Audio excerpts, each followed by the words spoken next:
Chapter 946. The Great Light Temple might have clashed with the Chunyang Dao sect before, but it was just a conflict between the two parties. It was not an intense battle, so no one was killed. However, this time, Yi Shao killed someone. Moreover, he killed a disciple that the Great Light Temple valued so much. How could the Great Light Temple not be angry? Once the news spread, even Su Yan could not suppress his anger. He brought 2 old monks of the Jing generation and a group of Great Light Temple disciples to cause trouble for the Chunyang Dao sect. In the Chunyang Dao sect, Shi Yunzi and Mako Mori held their heads in pain. Shi Yunzi stared at Yi Shao with an unfriendly gaze. Why did you kill someone from the Great Light Temple? Compared to Mako Mori, Shi Yunzi was actually more sensitive.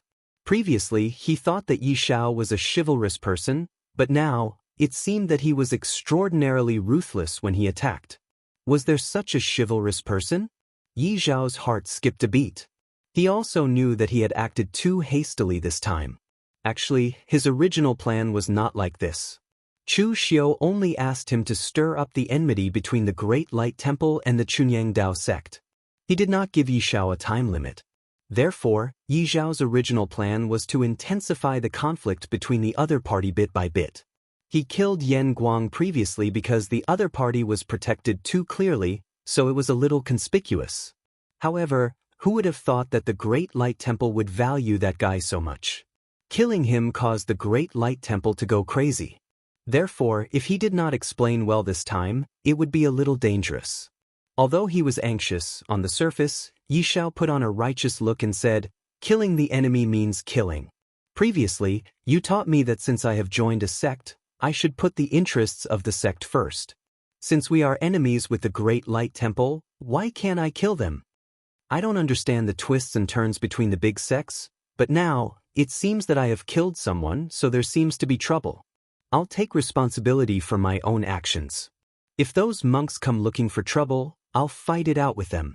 Mako Mori sighed, then he waved his hand and said to Shi Yunzi, "Don't blame him. He is a rogue cultivator, so he really doesn't know much about the relationships between the big sections. Don't forget the scene when we first met him. It's also our fault that we didn't give him a proper reminder. That's why he's like this today." After hearing Mako Mori's words, Shi Yunzi recalled that when they first met Yi Shao, he had single-handedly challenged the entire Jiao Dragon village and killed Chen Wujiao in front of everyone.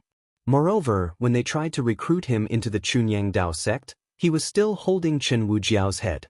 One could imagine that even though he hated evil, he had climbed his way up from the bottom of the martial arts world. His hands were stained with countless lives and blood. Indeed, people like him did not understand the checks and balances between the big sects, as well as the various schemes. To them, an enemy was an enemy, so they could just kill him and be done with it. Why bother with so many complicated things? Shi Yunzi sighed, then waved his hand and said, "Forget it, it's none of your business. You're now a disciple of the Chunyang Dao sect.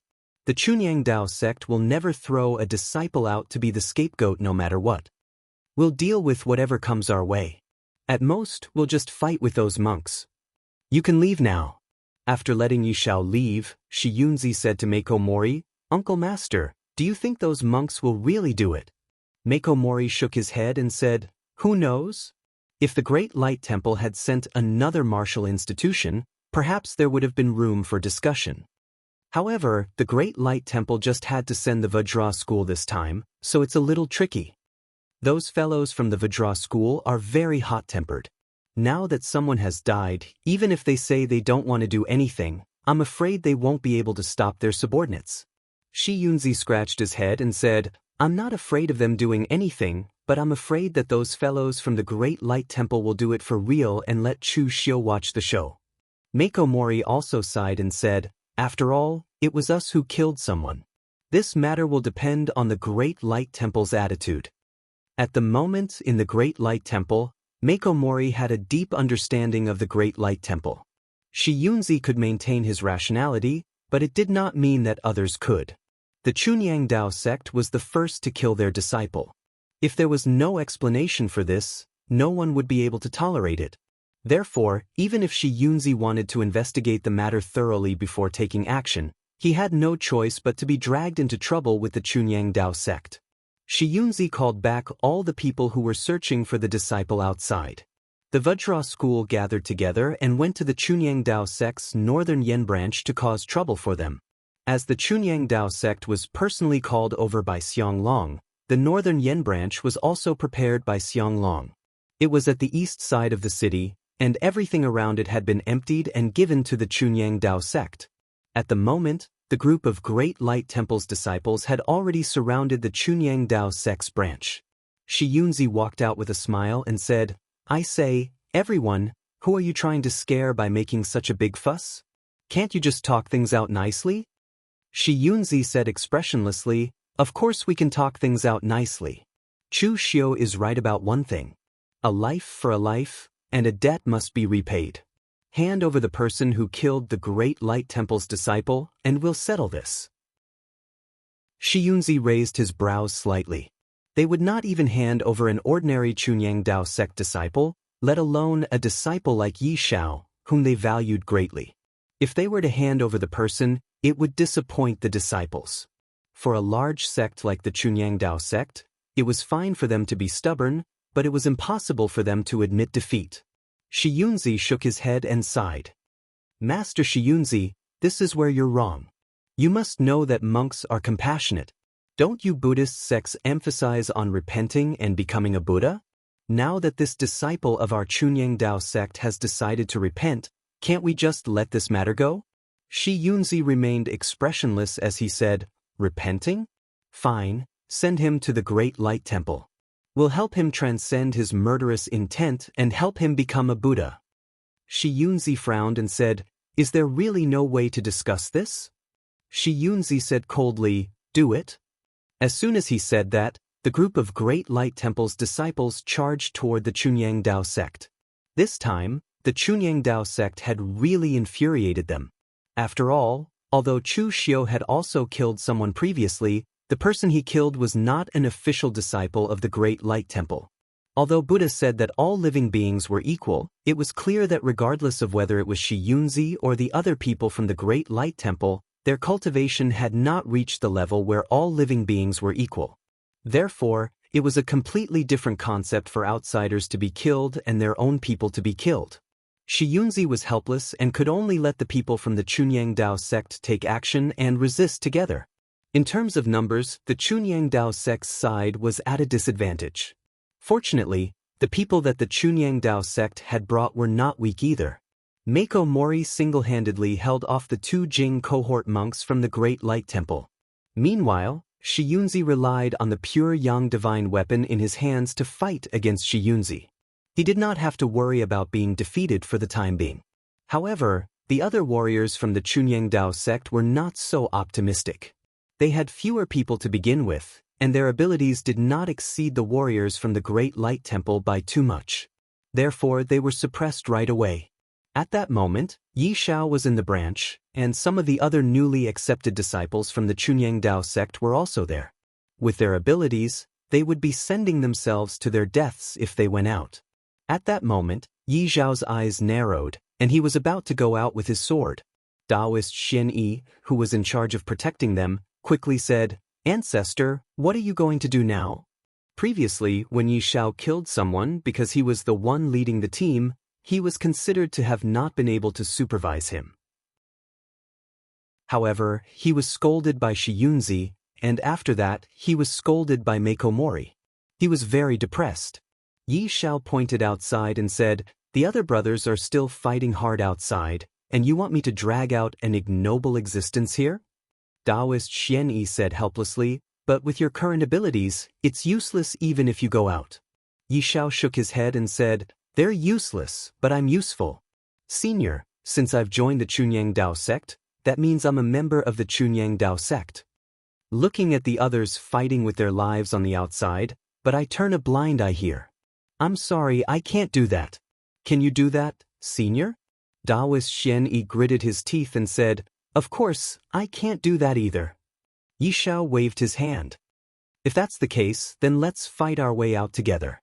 The other juniors can't help, so let them stay here." After saying that, Yi Shao walked out directly. When Taoist Xian Yi saw this, he could only grit his teeth and follow him. The outside was already in a mess, but Yi Xiao looked around subconsciously. After the incident, he passed the news to Chu Xiu through the Jianghu Hall's spies in Yanjing City. Chu Xiu only replied with one sentence, which was to find a chance to escape, and that Chu Xiu was secretly helping him. But where was Chu Xiu now? Everyone was fighting fiercely. How could Chu Xiu take him away in public? Or should he find a chance to escape himself? However, at this moment, Yi Xiao was targeted by someone. It was a young monk with a bare upper body. His whole body was muscular, and his chest, back, and arms were engraved with Buddha's prints that were emitting a dazzling brilliance.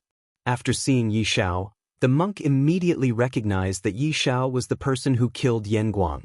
Without saying a word, he directly punched Yi Xiao. Yi Xiao and Taoist Xian Yi noticed this fluctuation at the same time. Both of them blocked with their swords almost at the same time, but they were blown away by the other party's punch. Taoist Xian Yi exclaimed, "Oh no! It's Prince Xiaoming Yanshi." The other party was another young martial artist from the Great Light Temple who entered the Longhu list after Prince Xiaoming, Zhongxian, stepped into the real pellet state. Because the other party's martial arts were extremely similar to Zhongxian's, they both walked the path of extreme physical strength, and even their style of doing things was somewhat similar. Therefore, he was also called Prince Xiaoming by the people of the martial arts world. This person had already reached the unity of heaven and man realm. Yi Xiao and Taoist Xian Yi couldn't stop him at all. However, at this moment, a subtle voice suddenly sounded in Yi Xiao's ear. "Lead him to the edge of the battlefield." Chapter 947. On a tall building a few miles away from the battlefield between Chunyang Dao Sect and Great Guangming Temple, Chu Xiu, Mei Qinglian, Mu Zi, Pang Hu and several other high-level members of Jianghu Hall were there. At this distance, they could clearly see everything that happened on the battlefield with their eyesight. The voice transmission in Yi Xiao's ear just now was said by Chu Xiu. Chu Xiu and the others were going overboard at this time. They even ordered some fruits and snacks as if they were watching a show, watching the fight between Taoism and Buddhism. While Tanya and Pang Hu were drinking, they were still commenting on whose move was good, whose move was terrible, etc. Mei Qinglian said at the side, "I didn't expect that kid to be able to provoke Taoism and Buddhism so quickly. He's a genius." Chu Xiu said faintly, "Luck plays a big role. The person he killed happened to be a disciple that Great Guangming Temple valued very much. So, he only killed one person and it completely angered Great Guangming Temple. However, most things in this world only look at the result, not the process. Luck itself is a part of one's strength." Mei Qinglian raised her eyebrows slightly and said, "You mean Lu Fengxian?" Chu Xiu's expression was a little strange. He said, "Brother Lu is not just lucky. It's simply a blessing. However, Yi Xiao's luck is also good." Lu Fengxian was also in northern Yan at this time, but he did not stay in Jianghu Hall. Instead, he chose to bring Shui Wuxiang and the others to the far north wilderness to cultivate. The majority of people, including Chu Xiu and the others, believed that LV Fengxian's luck was very good. In fact, it was so good that it was as if the heavens were looking after her. Tanya was even betting with others that LV Fengxian would certainly be able to find some ancient remains or treasures in the northern wilderness.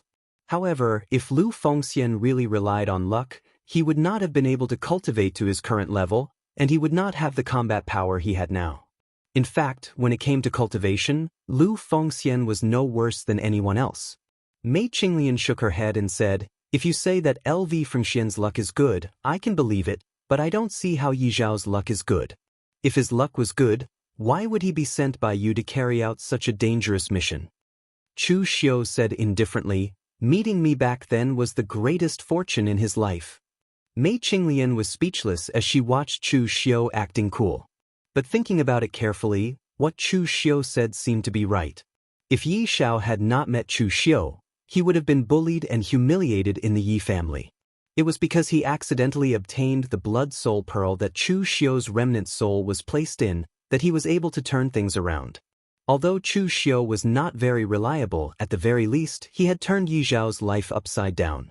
"Hey, That kid seems to be in danger. Mei Qinglian suddenly pointed in the direction of the battlefield. Yi Xiao was indeed unable to hold on any longer. In Chu Xiu's view, the strength of that Prince Xiaoming Yanshi was far inferior to Zhongxian. When Chu Xiu was at the unity of heaven and man realm, he had fought with Zhongxian more than once or twice. In Chu Xiu's view, this Yanshi's strength was at most only 30% of Zhongxian's when they were at the same level, and this was an overestimation. In Chu Xiu's generation, there were many evildoers on the Longhu list. When it came to the next generation, they seemed to be much more mediocre. But in fact, it was not the next generation that was mediocre. People like Yan Shi were at the normal level of strength on the Longhu list. It could only be said that in Chu Xiu's generation, they were all evildoers. After all, Yi Xiao was a level lower than Yan Shi. Even if there was Taoist Xian Yi, their strength was still too far apart. After a dozen moves, he was already in danger. Chu Xiu suddenly said to Mei Qinglian, "Can your beauty technique forcibly reverse a person's memory? It only needs 3 breaths of time." Mei Qinglian nodded and said, "You want me to attack that Yanshi?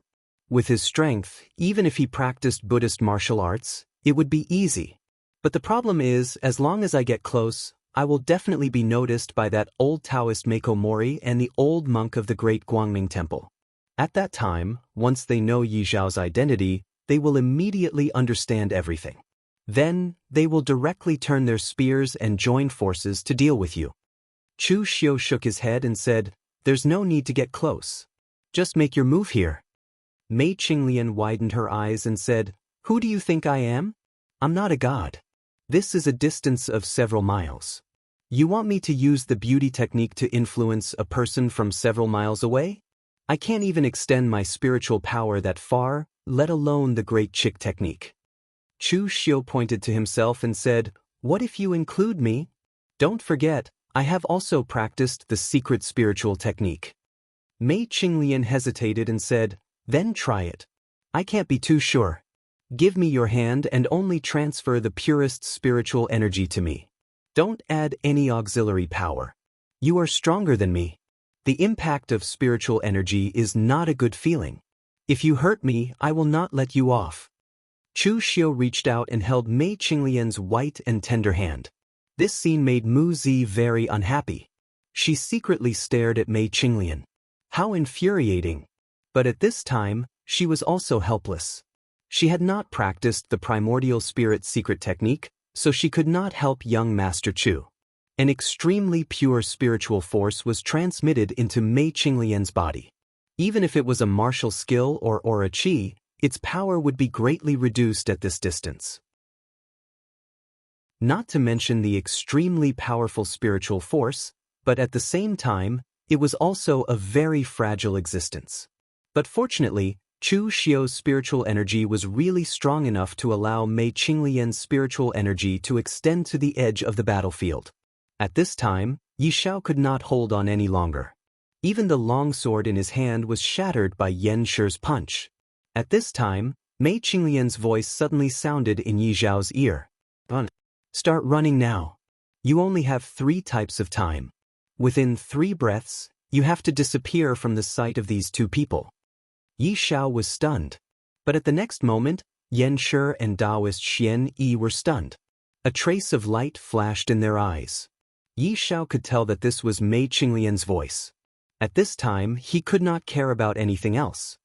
He directly ignited the blood in his body and burst forth with his strongest speed. In 2 breaths, he had already flashed hundreds of feet and disappeared into the corner of the street. But at this time, in the minds of Yan Shi and Taoist Xian, another scene appeared. Yan Shi's hand formed the Bright King Seal. The power of the Bright King Seal actually had some of the charm of the Uncle Master Zhongxian that he worshipped.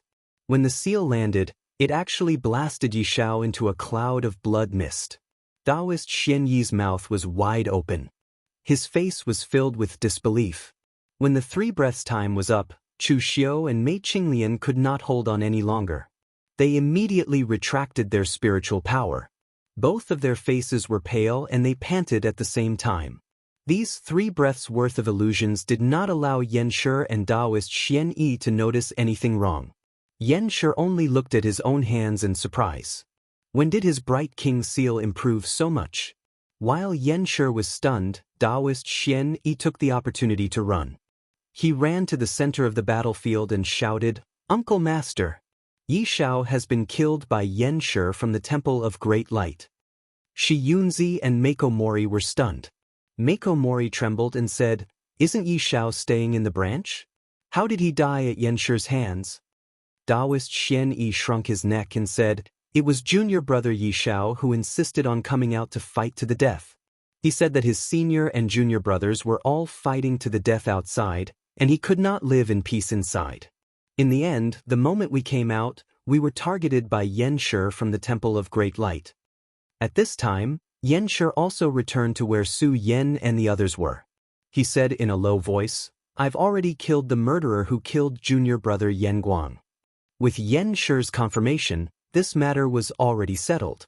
This time, the ones who were seething with anger were the people from the Chunyang Dao sect. Their Chunyang Dao sect was already short of manpower. Their desire for the next generation of disciples was much stronger than that of the Temple of Great Light. The Temple of Great Light had lost Yan Guang, and there was still Prince Xiaoming Yan Shi. However, it was not easy for them to find Yi Shao. In the end, not even a few days had passed, and he was killed. How could they continue?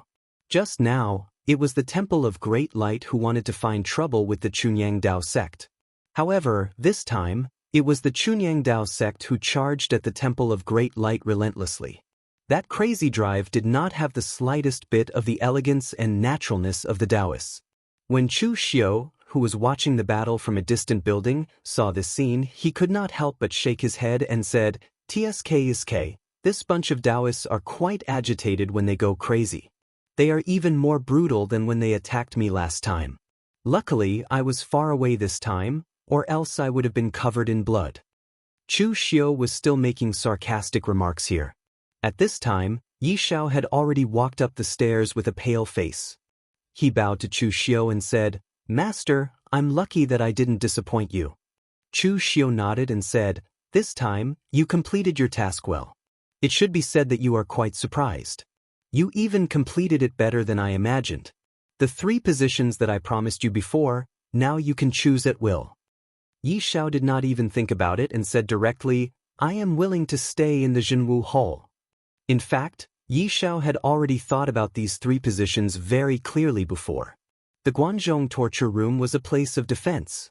As long as there was no war between the 3 countries, the Guanzhong torture room would always be very peaceful. It was a place for retirement. Even if Chu Xiu gave him the position of the head of the 4 torturers, it would be meaningless. He was still young and had the opportunity to climb further. One of the dragon heads of the Blue Dragon Society was tempting enough, but Yi Shao also remembered what Chu Xiu said. Killing was just a means, not an end. He had enough training in the Blue Dragon Society.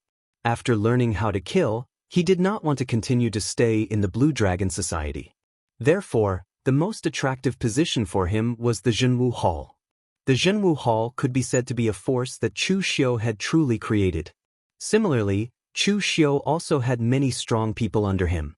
There was Mei Qinglian from the Yin Demon faction, Tang Ye and Yen Bugui from the Blue Dragon Society, and Pang Hu who used to be one of the 36 Northern Bandits. Staying in the Jianghu Hall, the competition would definitely be amazing, but there were also more possibilities in the future. Chapter 948. Yi Zhao's choice was within Chu Xiu's expectations. Although the competition in the Jianghu Hall was high, there were also the most opportunities. However, Yi Shao still needed to temporarily hide his appearance and identity, at least for the time being. Otherwise, if the Chunyang Dao sect and the Great Light Temple knew that they had been fooled, they would definitely go crazy. Of course, the Chunyang Dao sect and the Great Light Temple were still going crazy, and they were fighting fiercely. Mako Mori was still strong despite his old age. He managed to severely injure the 2 Jing generation monks of the Great Light Temple by himself. However, Shi Yunzi was at a disadvantage. With a pure Yang divine weapon, Shi Yunzi's strength was enough to fight against ordinary martial artists in the true fire spiritual refinement realm. However, the problem was that Su Yan was not normal. He was the first seat of the Great Light Temple's martial arts academy. Even though he had only just entered the true fire spiritual refinement realm, his abilities were not something an ordinary martial artist could compare to. Therefore, Shi Yunzi had suffered quite a bit of damage. In general, the Chunyang Dao sect was at a disadvantage in this battle. After all, they had fewer people. After this battle, both sides were in a situation where both sides were heavily injured. Basically, no one could cause trouble for Chu Xiu anymore, unless the Temple of Great Light or the Pure Yang Taoist sect sent another group of people to northern Yen. However, such a situation was not very possible. A branch was ultimately a branch. The two lineages of Taoism and Buddhism did not come to northern Yen to fight to the death with Chu Xiu, nor did they come to fight to the death with Chu Xiu. For the sake of a branch, they had to bet the might of the entire sect and go all out. The leaders of Taoism and Buddhism would not be so impulsive. The Taoist and Buddhist sects finally calmed down, and Chu Xiu finally heaved a sigh of relief. The Great Light Temple and the Chunyang Dao sect were just small troubles caused by Xiang Long. The real trouble was still the ownership of the throne after Xiang Long's death. With Xiang Chang's character, if he were to ascend to the throne, Chu Xiu would inevitably fall out with him. Although he might not lose, if he were to fight against the northern Yen court, the foundation of Chu Xiu's Jianghu Hall would be completely destroyed. In the northern Yen imperial palace, Xiang Long was at the end of his rope. Previously, Xiang Long could still stand with the help of others, but in the past month, it was difficult for him to even stand up. Xiang Chong stood by Xiang Long's bed with a complicated expression on his face. It was true that he deeply hated Xiang Long, but Xiang Long was still his elder brother. Xiang Chang's heart ached when he saw Xiang Long looking as if he was going to die at any moment. Xiang Long lay on the bed and asked weakly, "What's the situation outside now?" His eyes stared straight at the ceiling. In fact, Xiang Long's eyes could no longer see anything. Xiang Chong said, "The Jianghu Hall and the Taoist and Buddhist lineages have been in constant conflict with each other. The Taoist and Buddhist lineages had just had a big battle. It was a relatively fierce conflict, and both sides suffered losses." "What about the Jianghu Hall?" Xiang Chong said, "The Taoist and Buddhist lineages had a fierce battle because of their disciples. The Jianghu Hall did not participate in it." "What a pity." Xiang Long sighed. If the Jianghu Hall could also participate in it, it would be perfect if all three sides suffered losses in the end. By the way, how is Xiang Chong now? Although Xiang Long said to the outside world that he had no selfish motives in making Xiang Chong the crown prince, he loved Xiang Chong the most among all the princes.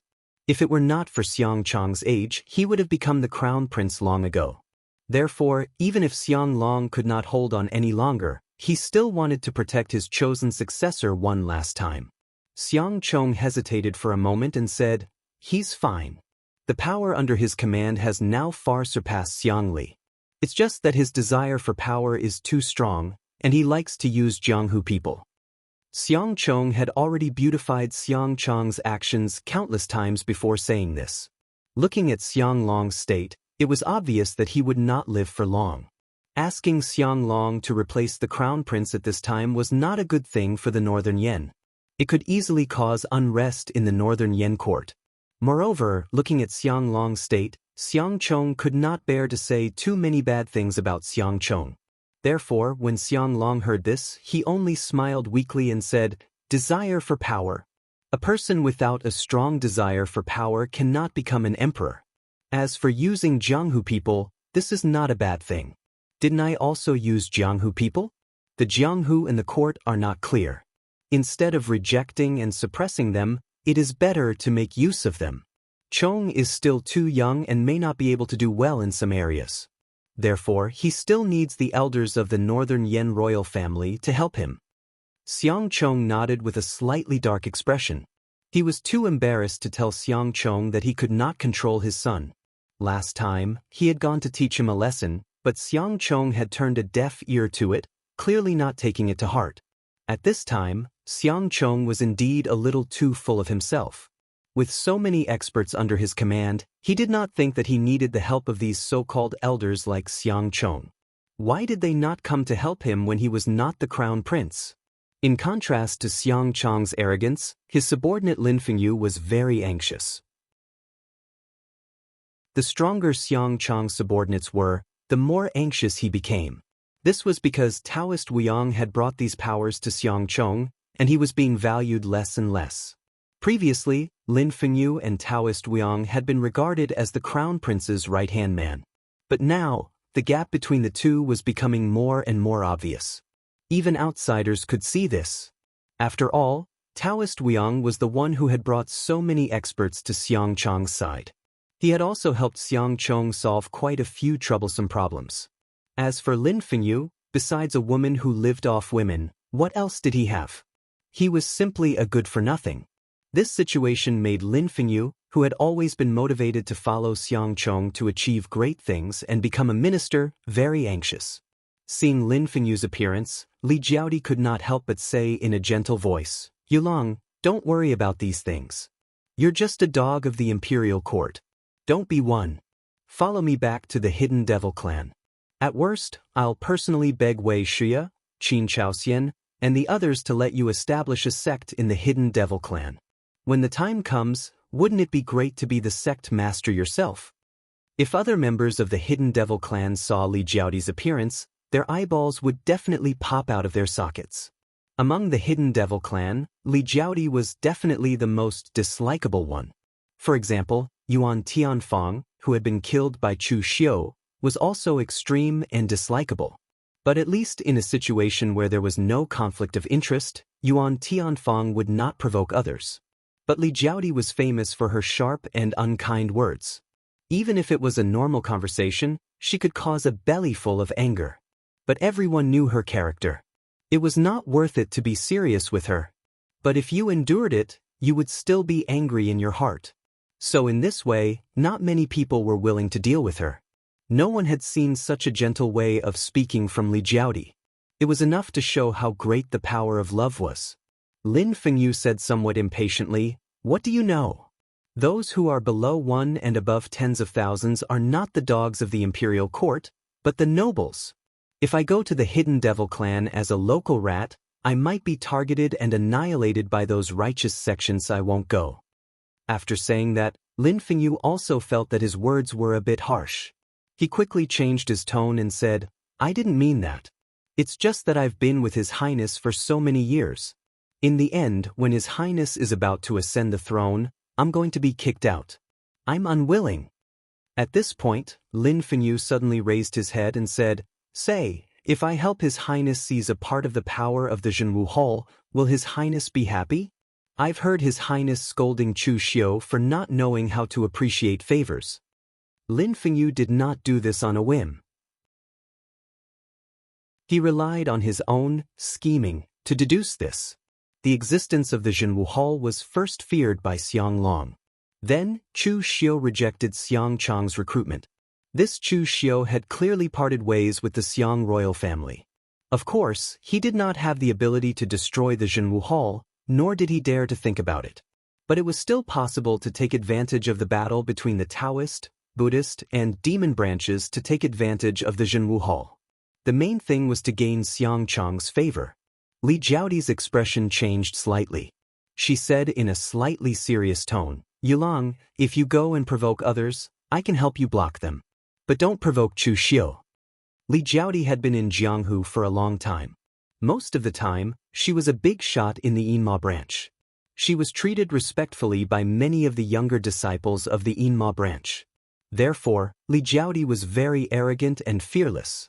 In the Yinma branch, Li Jiaodi had never been afraid of Wei Shuya, who was extremely senior, or Ren Chenxiu, who held the phaseless demon sect, a first-rate demon path power. But the last time in the ancestral land of the Black Sky demon sect, Li Jiaodi was really afraid. She was not afraid of being beaten by Chu Xiu. She was afraid of Chu Xiu's attitude. That kind of attitude where he had no scruples and really dared to kill her. Previously, Li Jiaodi had offended many people because of her foul mouth. But no matter who it was, no one had any killing intent towards her. But the last time in the Black Sky Demon sect, she was sure that Chu Xiu really dared to kill her and was really prepared to kill her. If Li Jiaodi did not have the secret technique of the Red Lotus Demon Lord, Red Lotus Escape, she might have already died in the hands of Chu Xiu.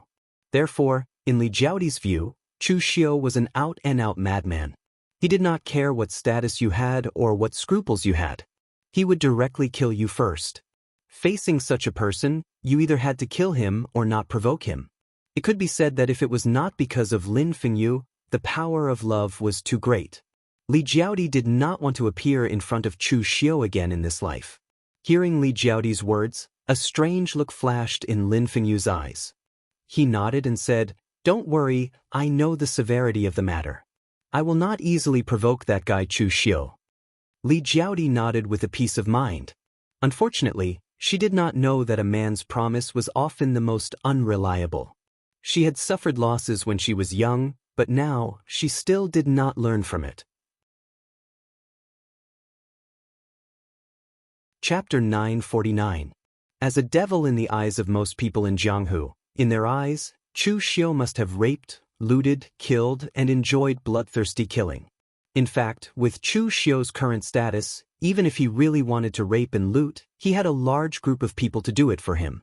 He had no time to do such low-level things. During this time, Chu Xiu was very busy. He was so busy that he did not even have time to practice. Both Taoism and Buddhism had been solved.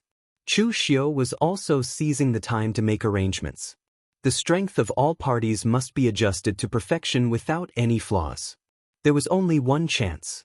If Xiang Li was not promoted to the throne, all his arrangements and forces in the northern Yanland would be abandoned. Therefore, during this period of time, not only was Chu Xiu setting up these things, but he was also deducing the various situations and accidents that would occur when Xiang Chong ascended the throne. Then, he would think about how to resolve these accidents and strive to not leave any loopholes. However, man proposes, God disposes. It should be said that Chu Xiu did not expect that someone would come to trouble him at this time. A disciple of Jianghu Hall rushed in and shouted, "Bad news! Lord Fire Slave is besieged and is in danger." Everyone in Jianghu Hall was there. When they heard the news, everyone was stunned. Recently, Jianghu Hall had been withdrawing their forces from the northern Jianghu back to Yanjing City. At this time, who else would come? It should be said, who dared to come to trouble them? Chu Xiu walked out with a gloomy face and said coldly, "Don't panic. What the hell is going on? Who besieged the Fire Slave? Where is he now?" "It's Lin Fengyu, the Crown Prince's subordinate. He is at the west side of the city. Previously, several gangs in the West City respected our Jianghu Hall, but I don't know what's wrong with Lin Fengyu. He wanted to confiscate the offerings of those gangs. Those gangs were usually respectful to our Jianghu Hall. When something happened, they informed Lord Fire Slave in time. As a result, Lord Fire Slave fought with the other side after a few words. But the other party has the advantage in numbers. When I came to report, Lord Fire Slave was already in danger." Hearing this, Mei Qinglian and the others had a strange look on their faces. Did Xiang Chang's brain get squeezed by a door? Why did he come to provoke the Jianghu Hall at this time? The Jianghu Hall governed the northern Jianghu. Some small gangs in Yanjing City were naturally under the jurisdiction of the Jianghu Hall. However, these gangs were generally very weak. After all, they were at the foot of the world. They could only do some despicable things. Even the Suppression Hall did not put them in their eyes. If Xiang Chang's subordinates really provoked the Jianghu Hall for a little bit of tribute, then their brains would be squeezed by the door. However, if Xiang Chong wanted to target the Jianghu Hall, he would not be unable to wait for such a short time since he was about to ascend the throne, right? Moreover, Taoist Wuyang was by Xiang Chong's side at the moment. If Xiang Chong wanted to attack the subduing Martial Hall, why didn't he send any news? Could it be that Taoist Wuyang had betrayed him? No one could have guessed that Lin Fengyu had done this boldly behind Xiang Chong's back. Not to mention Taoist Wuyang, even Li Jiaodi did not know. Chu Xiu waved his hand and said coldly, "Who cares what the reason is? Does he really think that he can touch the people of the Jianghu Hall whenever he wants?" If Xiang Chong did not provoke him, he would naturally not provoke Xiang Chong either. Anyway, it was not long before he ascended the throne. The day when the real intention was revealed was coming. But now, Xiang Chong dared to openly provoke the Jianghu Hall. In such a situation, Chu Xiu could not tolerate it, and he had no way to tolerate it. At this time, on the long street in the west of the city, the fire slave was fighting 1 against 5. He was covered in blood and looked extremely miserable. Although Lin Fengyu's position in Xiang Chong's heart had declined greatly, he still had Li Jiaodi behind him. He was also Xiang Chong's confidant. Therefore, in the Crown Prince's palace, he had a lot of confidence. These 5 people were all martial artists of the Unity of Nature realm that he recruited from the underworld, but he did not expect that an unknown guy from the Jianghu Hall would be so difficult to deal with. Facing the siege of the 5 people, Fire Slave clenched his teeth and dodged with his strange martial skills with a strong Western region style. When he couldn't dodge, he had to fight with his opponents. Of course, he couldn't defeat them in the end. Things had reached such a dangerous level, but the Fire Slave still did not think about escaping. If he escaped, he would not only lose his face, but also the face of the Jianghu Hall. This place was Yanjing City, and so many people were watching. He couldn't afford to lose his face. If he lost his face, he might lose his life and future. In fact, the Fire Slave was a very contented person. He was a slave in the western regions, and his life was extremely rough. For him, he was already very satisfied as long as he could live and eat and drink.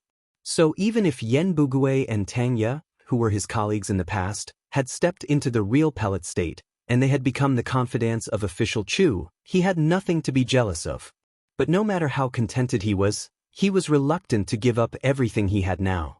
Some things were fine if he couldn't get them, but once he got them, he didn't want to lose them again. Official Chu didn't want useless subordinates. Although the Fire Slave was not as good as Tang Ye or Yan Bugui, he was not useless. The qi and blood around the Fire Slave was constantly burning. The martial artists who fought with him were all stunned. Isn't it just a normal conflict? Why is this guy risking his life? The Fire Slave wanted to fight desperately, but they didn't, so they were forced back by the Fire Slave for a while. But burning blood essence couldn't last long, and the Fire Slave himself was getting weaker and weaker. Feeling the power in his body getting weaker and weaker, the Fire Slave smiled helplessly. Talent was the most helpless thing. If it were Tang Ye and Yan Bugui in this situation, they would have killed them all long ago, and he could only struggle to hold on. He was actually a person who was very afraid of death. If one were to say that he was loyal to Chu Xiu, he would not be loyal to the extent that he would be willing to die for him. But today, he did not know why, but he was determined to fight to the death here. However, he had already fought to the death, and there was no chance for regret. Just as the Fire Slave was about to fight to the death, a breeze suddenly flashed. The 5 people in front of the Fire Slave stood there at the same time. The next moment, a black dot appeared on the forehead of the 5 people. In an instant, the black dot spread, and the 5 people turned into a pile of flying ash in the breeze. This scene scared the people on Lin Fengyu's side. The Fire Slave suddenly breathed a sigh of relief, and a smile appeared on his mouth. Being alive was better than being dead. A strong force was sent into his body, and Chu Xiu's voice came from behind him. Your courage is commendable, but you are very stupid. Next time you encounter such a situation, come back to ask for help first, and then kill his family. The Fire Slave smiled bitterly and scratched his head. The owner of the tavern cheated me. I'm afraid he drank too much fake wine. Chu Xiu waved his hand and asked someone to take the Fire Slave away for phone booping to treat. The next moment, when he turned his head to Lin Fengyu suddenly had a feeling that he was looking at death. It was a kind of fear that was close to the bottom of his heart, and even his legs couldn't help but tremble. Lin Fengyu hadn't seen Chu Xiu before. It should be said that with his previous status, he wasn't even qualified to see Chu Xiu. The name Chu Xiu was just a legend to him. But today, when he saw Chu Xiu, he finally understood why Li Jiaodi told him not to provoke Chu Xiu. Even though Chu Xiu hadn't said a word, he was already feeling regretful. At this moment, Chu Xiu was also sizing up Lin Fengyu. Seeing him like this, Chu Xiu roughly understood that this idiot must have come looking for trouble on his own. He had wrongly accused Taoist Wu Wang, but Taoist Wu Wang probably didn't even know about this. Although Xiang Chong was a little arrogant, no matter how arrogant he was, he wouldn't be so arrogant that he would come looking for trouble with Chu Xiu at this time. However, Chu Xiu was very puzzled. Why would Li Jiaodi take a fancy to this kind of trash? Could it be because of his face? The moment he saw Lin Fengyu, Chu Xiu no longer had the desire to investigate further. He didn't even have the mood to talk nonsense with this kind of trash. Just as Chu Xiu was about to kill Lin Fengyu, Li Jiaodi's figure had yet to appear, but her voice came from afar. Chu Xiu, let Yulong go this time. Let him go this time, I'll agree to anything you want. Li Jiaodi's figure appeared at the corner of the street. At this moment, her face was full of anxiety and panic. Obviously, she was afraid that Chu Xiu would really kill Lin Fengyu. She didn't know that Lin Fengyu had acted on his own this time. If she had known, she would have stopped him with all her might. Chu Xiu even dared to kill her, a fellow hidden devil clan elder. To Chu Xiu, Xiang Chong, who was behind Lin Fengyu, wouldn't have the slightest scruple. Therefore, after hearing the news, she rushed over immediately. Fortunately, Chu Xiu hadn't made his move yet, so there was still a chance. For Lin Fengyu, Li Jiaodi was willing to give up many things. Even if she had a grudge against Chu Xiu, she, who had never begged anyone in her life, didn't hesitate to ask Chu Xiu for help. Even if Chu Xiu asked her to obey his orders from now on, Li Jiaodi would agree. At this moment, Chu Xiu's movements paused slightly, which made Li Jiaodi's eyes suddenly full of expectation. But then, Chu Xiu snapped his fingers, and the qi of heaven and earth trembled violently. The next moment, Lin Fengyu's chest exploded directly. He fell to the ground with a look of disbelief in his eyes. The fire slave was fighting for the reputation of Jianghu Hall. If he didn't kill Lin Fengyu, how would other people of Jianghu Hall look at him, Chu Xiu? Moreover, Chu Xiu wasn't interested in the conditions that Li Jiaodi had offered. To put it in a somewhat arrogant way, Chu Xiu didn't care about ordinary true fire spirit refinement realm martial artists. What he cared more about was ability and loyalty.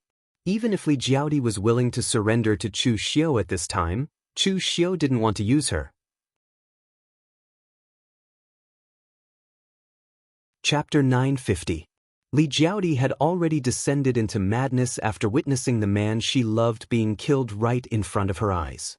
She had already realized that she was no match for Chu Xiu when she had fought with the Black Sky Demon cult previously. However, she was still charging towards Chu Xiu in a frenzy. A red lotus mark bloomed on her forehead, and her entire body was enveloped in a layer of dazzling fire-like stellar energy. It was extremely dazzling and resplendent, as if it could burn everything in the world. However, within it, there was a trace of vitality. It was a power that could purify everything, as if it could purify everything in the world into the purest form of vitality. Red Lotus Hellfire. It's the purest form of Red Lotus Hellfire. Lu Jianghu, who had not spoken for a long time, had a look of disbelief on his face. He sounded as if he had just swallowed a fly. This woman had actually used the Red Lotus Hellfire that only the Red Lotus Demon Lord had been able to control in the past. He could not accept this. Moreover, he did not understand. This woman had clearly used her own qi and blood to barely ignite the power of the Hellfire to activate the Red Lotus Hellfire. Now, it was just the death of a lover. How could she directly control the Red Lotus Hellfire? Chu Xiu did not say anything. He took a step forward, and half of his body was enveloped in Buddhist light, while the other half was enveloped in the strange apocalyptic fire. The Red Lotus Hellfire surprised Chu Xiu. The four great demon lords of the Kunlun demon sect were truly extraordinary. The power that this Red Lotus demon lord possessed was somewhat similar to the world annihilation flames of the Mahakala demon sect. It was a kind of power that existed between life and death. The Red Lotus Hellfire could burn away all evil in the world, but in that barren land, there was still endless vitality blooming. It was destruction, but it was also rebirth. However, what surprised Chu Xiu was that this power did not belong to Li Jiaodi. Even though she had used the Red Lotus Hellfire, she was not qualified to be looked at by Chu Xiu. Amidst the endless Buddhist light and black flames, a strange Dharma form appeared. On the left was a Buddha with a majestic Dharma form. The one on the right was a demon, its demonic flames overflowing the heavens. The Buddha on the left made a mudra with one hand and pressed Li Jiaodi to the ground. However, the red lotus hellfire continued to burn fiercely. Li Jiaodi was a cultivator at the true fire spiritual refinement realm, but her attacks were completely out of control. She only knew how to use all her strength to burn the red lotus hellfire, and one of the Buddha's hands began to melt. However, at this moment, the demon Lord Dharma idol on the right also slammed down with a seal. Boundless destructive flames descended, soaking in the power of nirvanic extermination and burning. The black and red flames intertwined together, igniting an extremely magnificent color.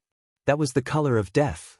No one knew which was stronger between the apocalyptic flames of the great black sky demon cult and the karmic fire of the red lotus that belonged to the red lotus demon lord. However, there was no strong or weak in martial arts, but there were strong and weak people. Li Jiaodi's strength was weaker than Chu Xiu's. Under the suppression of the Buddha's mudra, the power of the apocalyptic flames slowly stripped away the red lotus hellfire around Li Jiaodi. At this moment, Li Jiaodi screamed, and a bloody mist bloomed around her. Under the burning of the karmic fire of the red lotus, it turned into a blood sword. It tore apart Chu Xiu's evil demon Buddha Dharma form and stabbed towards him. Against this attack, Chu Xiu only stretched out a finger. His inner true fire burned continuously on his finger, and there was even a crimson color moving rhythmically in Chu Xiu's hand. Under Chu Xiu's finger, Li Jiaodi's blood sword had already started to crumble before it could even stab down. In front of me, using the power of blood qi is futile. As soon as he said that, Chu Xiu took a step forward and appeared in front of Li Jiaodi in an instant. Golden and silver inner true fire bloomed around him, and at the same time, there was also the pitch-black apocalyptic flames. With the two types of flames combined, it was an extremely destructive power that was unstoppable and unavoidable. With a loud bang, Li Jiaodi was sent flying by Chu Xiu's punch. In an instant, a bloody mist dispersed, and a large amount of fresh blood flowed out of her mouth. With the strength of Chu Xiu's physical body, there were only a handful of people in the pugilistic world who could stand shoulder to shoulder with him. Tanya, who was standing at the back, grinned. Official Chu really doesn't know how to have tender feelings for the fairer sex. Even hitting a woman so viciously. Mei Qinglian turned to look at him. Tender feelings for the fairer sex? If you were to make a move on that woman, she would kill you 10 times in a quarter of an hour. Moreover, does that kind of old woman deserve to be pitied? Tanya shrugged. Like repels like. He wisely did not continue to discuss this issue with Mei Qinglian. In fact, there was one thing that Tanya was right about. Chu Xiu really did not know how to have tender feelings for the fairer sex. To be precise, in his eyes, there was a distinction between men and women. But when it came to a fierce battle, in his eyes, there were only those who could be killed and those who could not be killed. Why would there be any distinction between men and women? This woman, Li Jiaodi, had caused trouble for him more than once or twice. Even if she was a member of the Inma clan, she was the kind of person who was useless and would only hold him back. So if he did not kill her now, could it be that he would keep her alive for the new year? After punching Li Jiaodi until she vomited blood, Chu Xiu took another step forward and appeared in front of Li Jiaodi in the blink of an eye. Li Jiaodi's body was covered in blood, but at this time, she was staring at Chu Xiu. There was no longer any hatred in her eyes, and it had even turned pitch black. However, a scarlet flame bloomed in her pitch black eyes. The hellfire of the red lotus could burn all sins in the world. The hellfire of the red lotus that bloomed from Li Jiaodi's eyes did not have a physical body, but in an instant, it began to burn in Chu Xiu's mind, roasting his primordial spirit. In the next moment, countless vengeful spirits that Chu Xiu had killed appeared, tearing at his primordial spirit. But at this time, Chu Xiu seemed to be unable to feel it. He sneered, "The hellfire of condemnation? What a joke! Who in this world has the right to judge me for my sins?" The hellfire of the red lotus could burn all sins in the world. If an ordinary person's primordial spirit was roasted like this, they would probably have long gone mad. But there was clearly something wrong with Chu Xiu's current worldview. To him, he did not feel that what he had done was sinful at all. There might be good and evil in this world, but there was no good or evil in Chu Xiu's heart. The hellfire of condemnation could not punish him for his sins. He pointed a finger at the top of Li Jiaodi's head. In an instant, Li Jiaodi's body trembled. The endless hellfire of the Red Lotus began to devour her, burning her into a pile of ash in an instant. The power of the hellfire of the Red Lotus was evil and domineering, but the most important thing was the cultivation of one's state of mind. Li Jiaodi was a stubborn person. Given her personality, she actually dared to call herself the successor of the Red Lotus Demon Venerable. 500 years ago, the Red Lotus Demon Venerable would not even have looked at her. Seeing that Li Jiaodi had been killed, Mei Qinglian walked over and shook her head gently. This Li Jiaodi is actually also a pitiful person. She was trapped by the tribulations of relationships when she was young, resulting in her stubborn personality. Everyone thought that she had already broken free from the tribulations of relationships, but in reality she had never walked out of it. Just look at Lin Fengyu's character. The reason Li Jiaodi fell in love with him and was willing to die for him was because she thought of him as someone else, a person that she could never obtain in this lifetime. The word love trapped her entire life. Even though she died at your hands, in reality, she died because of the word love. Tanya, who was at the side, glanced at Mei Qinglian, not daring to speak. Just now, you were still looking down on Li Jiaodi, but now that she's dead, you're sympathizing with her. Tsk, as expected of the saintess of the demonic path. How hypocritical. Chu Xiu clapped his hands and said, "That's why I say that the 7 emotions and 6 desires of love are the most troublesome." Mei Qinglian tilted her head and looked at Chu Xiu. "Oh? So you're preparing to cultivate the heartless Tao?" Chu Xiu shook his head. "How can it be easy to forget emotions? Moreover, if you lose the 7 emotions and 6 desires, you're not a human, but a god. It's a very extravagant thing to let a person maintain their rationality forever." Mei Qinglian said, "That's true, but you killed Li Jiaodi, so the trouble is not small. It's not the trouble on Xiang Chang's side, but the trouble in the Yinma clan. Although Li Jiaodi is not likable, she is still a big shot of the Yinma clan. You've killed her now, but you've gone too far. It's hard to guarantee that no one will come looking for trouble with you." It was forbidden to kill each other in the Yinma clan. Although this was just a slogan, there were still some open and secret fights in the dark. However, no one brought this matter to the surface. The number of Yinma clan warriors who died in the hands of Chu Xiu was not 1 or 2, but Li Jiaodi was the first one. Actually, strictly speaking, Yuan Tianfang, who was killed by Chu Xiu and Su Du last time, was the first one. However, at that time, Chu Xiu gave the credit for killing Yuan Tianfang to Su Du, and this time, Chu Xiu killed someone in public.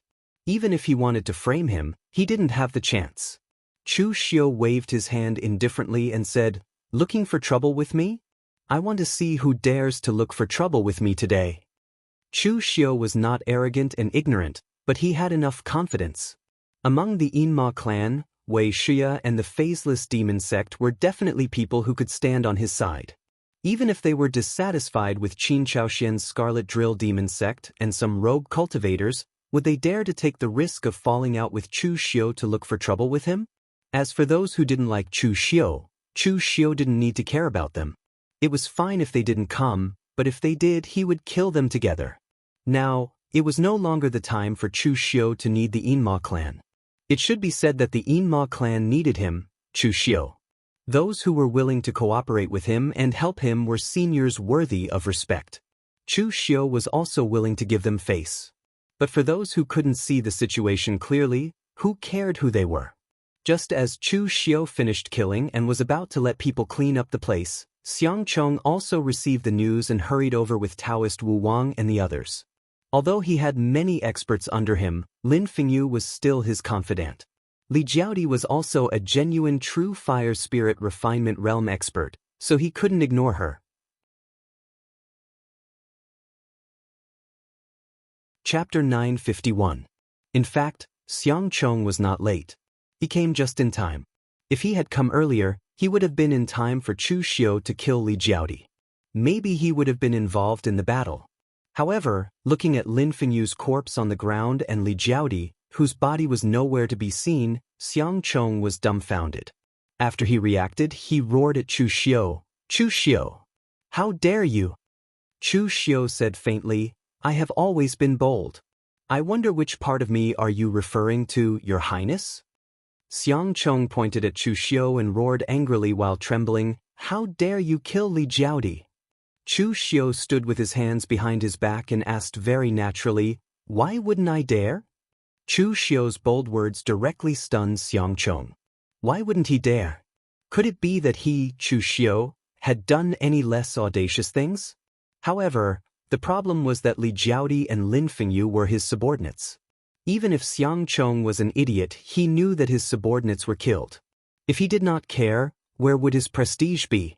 Just as he was about to say something, Taoist Wiang pulled Xiang Chong and whispered, "Your Highness, it's best not to have a conflict with Chu Xiu for the time being."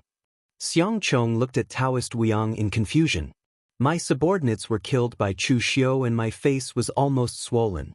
How dare you tell me not to have a conflict with Chu Xiu?" Taoist Wiang smiled bitterly and said, "Your Highness, after you ascend the throne, you can do whatever you want to Chu Xiu. However, the situation is sensitive now. What's the use of getting angry? Can you disband the Jianghu Hall or kill Chu Xiu? Even His Majesty can't do this. If you do this, it will only make the Northern Yen more chaotic. It's never too late for a gentleman to take revenge. Your Highness, you're a man who does great things.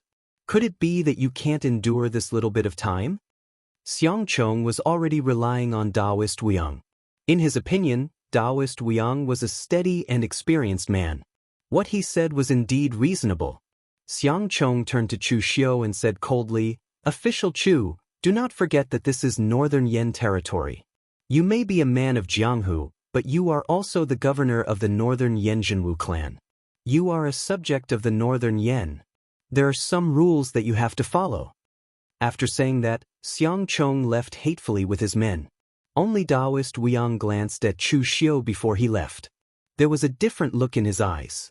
Mei Qinglian said at the side, "It seems that Taoist Wiang, that old guy, is quite important to Xiang Chong."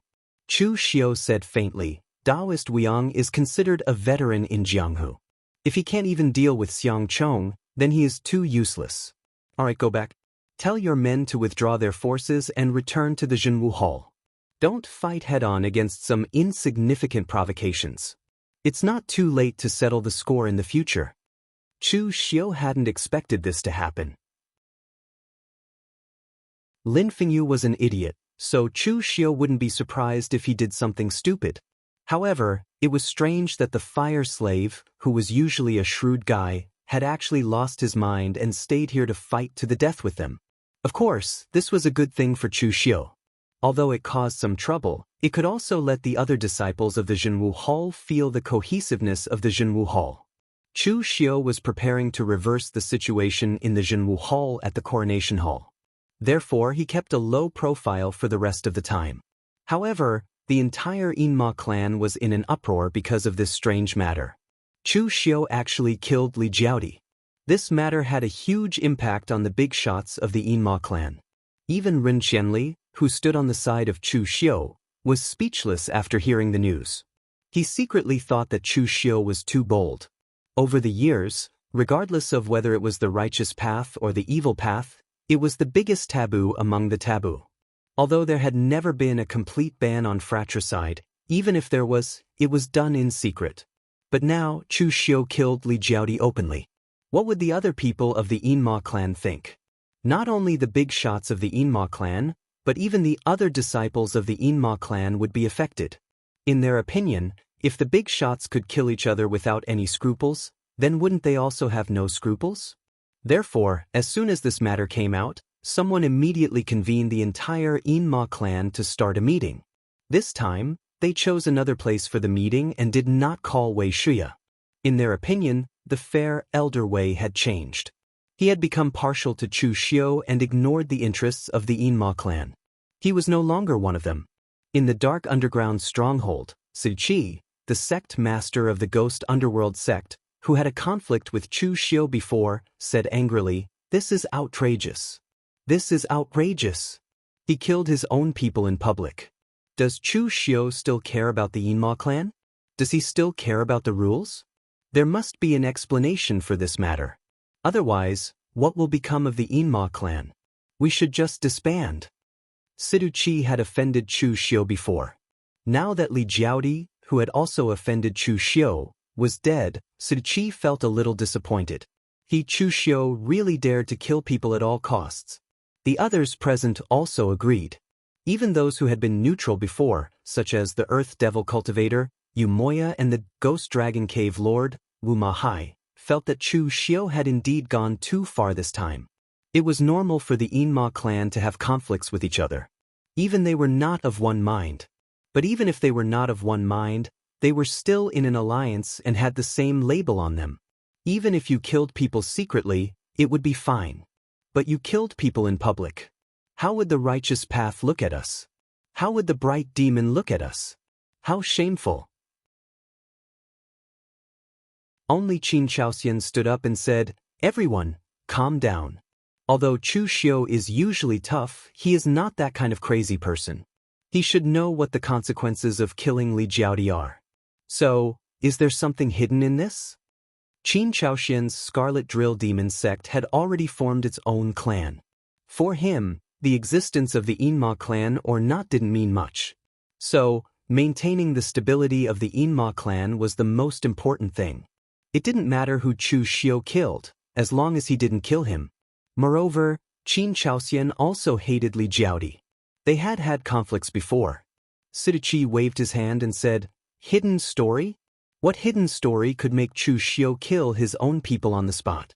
There must be an explanation for this. Everyone, let's go to Northern Yen. Even if we ask Chu Xiu to come to Eastern Qi, he probably won't come." Then, Sidu Qi glanced at Qin Shaoxian and said indifferently, "Sect Master Qin, we understand that you have a different opinion, but you better not tell Wei Shuya about what happened today." Qin Shaoxian nodded indifferently and said, "Don't worry, I'm not that kind of person. But the Scarlet Drill Demon sect won't get involved in this matter. If you want to go to Northern Yen, you can go." Sidu Qi did not force Qin Shao when he heard that he did not want to go first. In any case, they had enough people, which was enough to give Chu Xiu absolute pressure.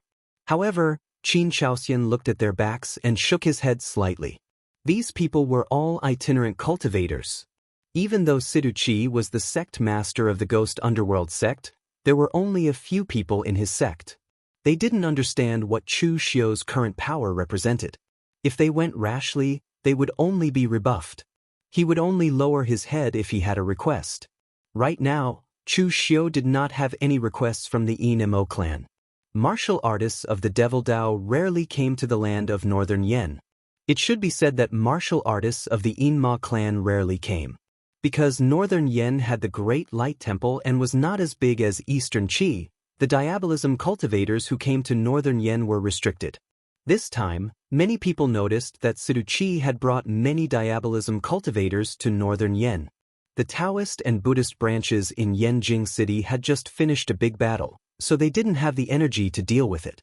The imperial court naturally noticed it, but they didn't do anything. It was even Xiang Long who gave the order. The news that Chu Xiu had killed Li Jiaodi on the street had spread. The Northern Yen imperial court didn't think that the Yinma clan was Chu Xiu's reinforcements. They were more likely to cause trouble for him. Xiang Long was happy to see Chu Xiu fall out with the Yinma clan. He couldn't be happier, so how could he stop it?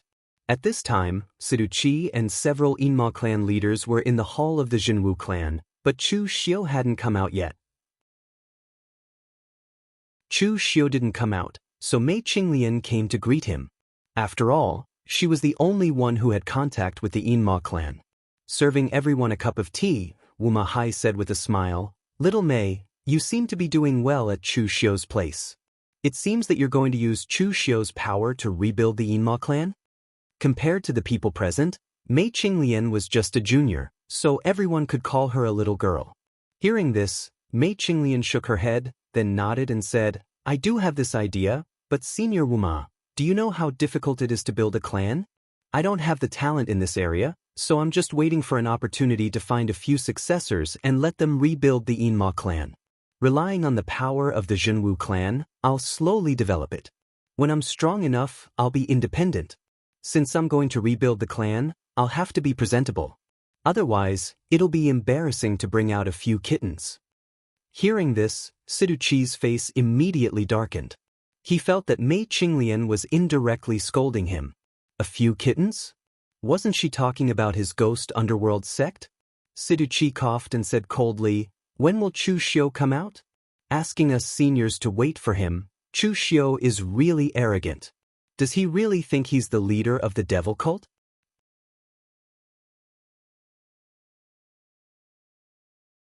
Chapter 952. To the current Jianghu, it was a joke to talk about seniors and juniors. Even in a sect, everyone looked at strength and not the so-called seniors and juniors. However, Siduqi did not think that he was weaker than Chu Xiu. Moreover, so many of them were waiting here. Each of them was older than Chu Xiu by many generations. How could he, Chu Xiu, let these seniors wait for him here? What a scandal! At this moment, Chu Xiu walked in from the inner hall and walked step by step to the main seat. He looked at everyone present and did not say a word. The impatience and even dissatisfaction that they had felt just now had disappeared in an instant. To him, Chu Xiu was a junior, but what this junior had done was something that he could never do in his lifetime.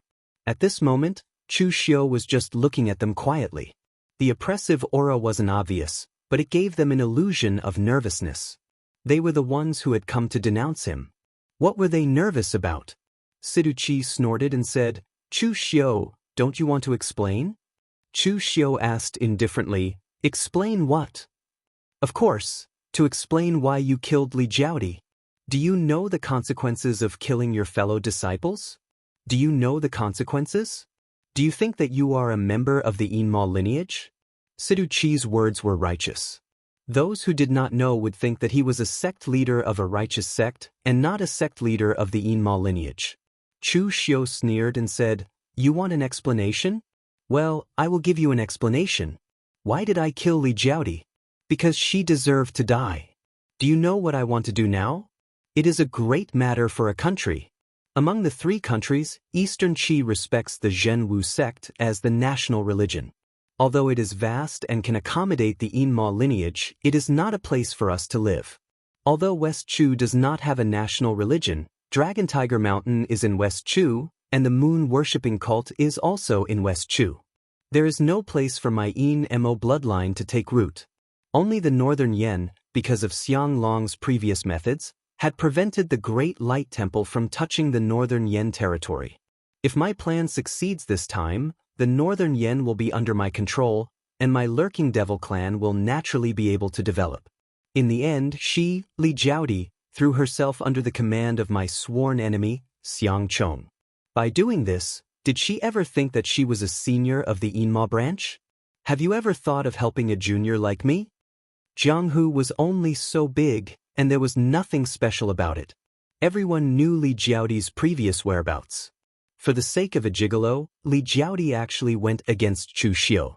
Previously, they were still saying that Li Jiaodi must have water in her brain. What Chu Xiu said made sense, but there was no need to kill people, right? Umoya, who had dealt with Chu Xiu a few times before, stood up and said, "Chu, we already understand what happened, but there is no need to kill people, right? After all, we are all from the Yinma branch, so we can talk things over, right?" Chu Xiu said plainly, "Senior Yu's words are right, there is always room for discussion. However, you can ask around and see what the scene was like at that time. That woman, Li Jiaodi, had already gone crazy. I only killed a gigolo of hers, and she actually wanted to fight me to the death. It wasn't that I wanted to kill her, but she insisted on fighting me to the death. Who can she blame if she dies?" This time, even Umoya and the others were speechless. If that was the case, then they really shouldn't blame Chu Xiu. Anyway, for a demon master like Umoya, who had cultivated for hundreds of years, love and the like were all nonsense. Was it worth it to fight to the death with a fellow sect member for a gigolo? Siduqi said coldly, "Chu Xiu, you have quibbled so much, but in the end, there is one thing that you can't explain. Are you going to let this matter go just like that? What are the rules of the Inma branch? Chu Xiu laughed loudly and said, Rules? Rules. If you want rules, then I will tell you what my, Chu Xiu's, rules are. Looking coldly at Siduchi, Chu Xiu said coldly, if you are willing to help me with my plans, I will treat you all as fellow disciples, and after the matter is done, we will share the benefits. But if someone blocks my way, then I'm sorry, the one who blocks the way will not be a fellow disciple, but a dead person. Chu Xiu waved his hand, and Shang Tianliang, who was wearing a linen robe, walked out from the back hall with his hands behind his back, carrying a small hoe in his hand. He had originally been growing vegetables in the shopping center, but in the end, people from Yin Mo's side suddenly came, so he was suddenly called over by Chu Xiu to act cool. Looking at the people below, Chu Xiu said lightly, I killed Li Jiaodi. That's what happened, and that's what the situation is. Now, who still wants to explain? Let me, the owner of the shopping center, explain it to everyone. Seeing this, Wuma Ji stood up, cupped his hands and said, Goodbye. Yu Moya also cupped his hands and said, Sorry to disturb you. After saying that, he turned around and left. Rules were left for people who followed the rules. If someone didn't even want to follow the rules, then what was the point of having rules? Even if Chu Xiu explained the matter of killing fellow disciples to the heavens, it would still be difficult to explain. But now that Chu Xiu had pulled out the experts of the heaven and earth profound opening realm, who would dare to listen to his explanation?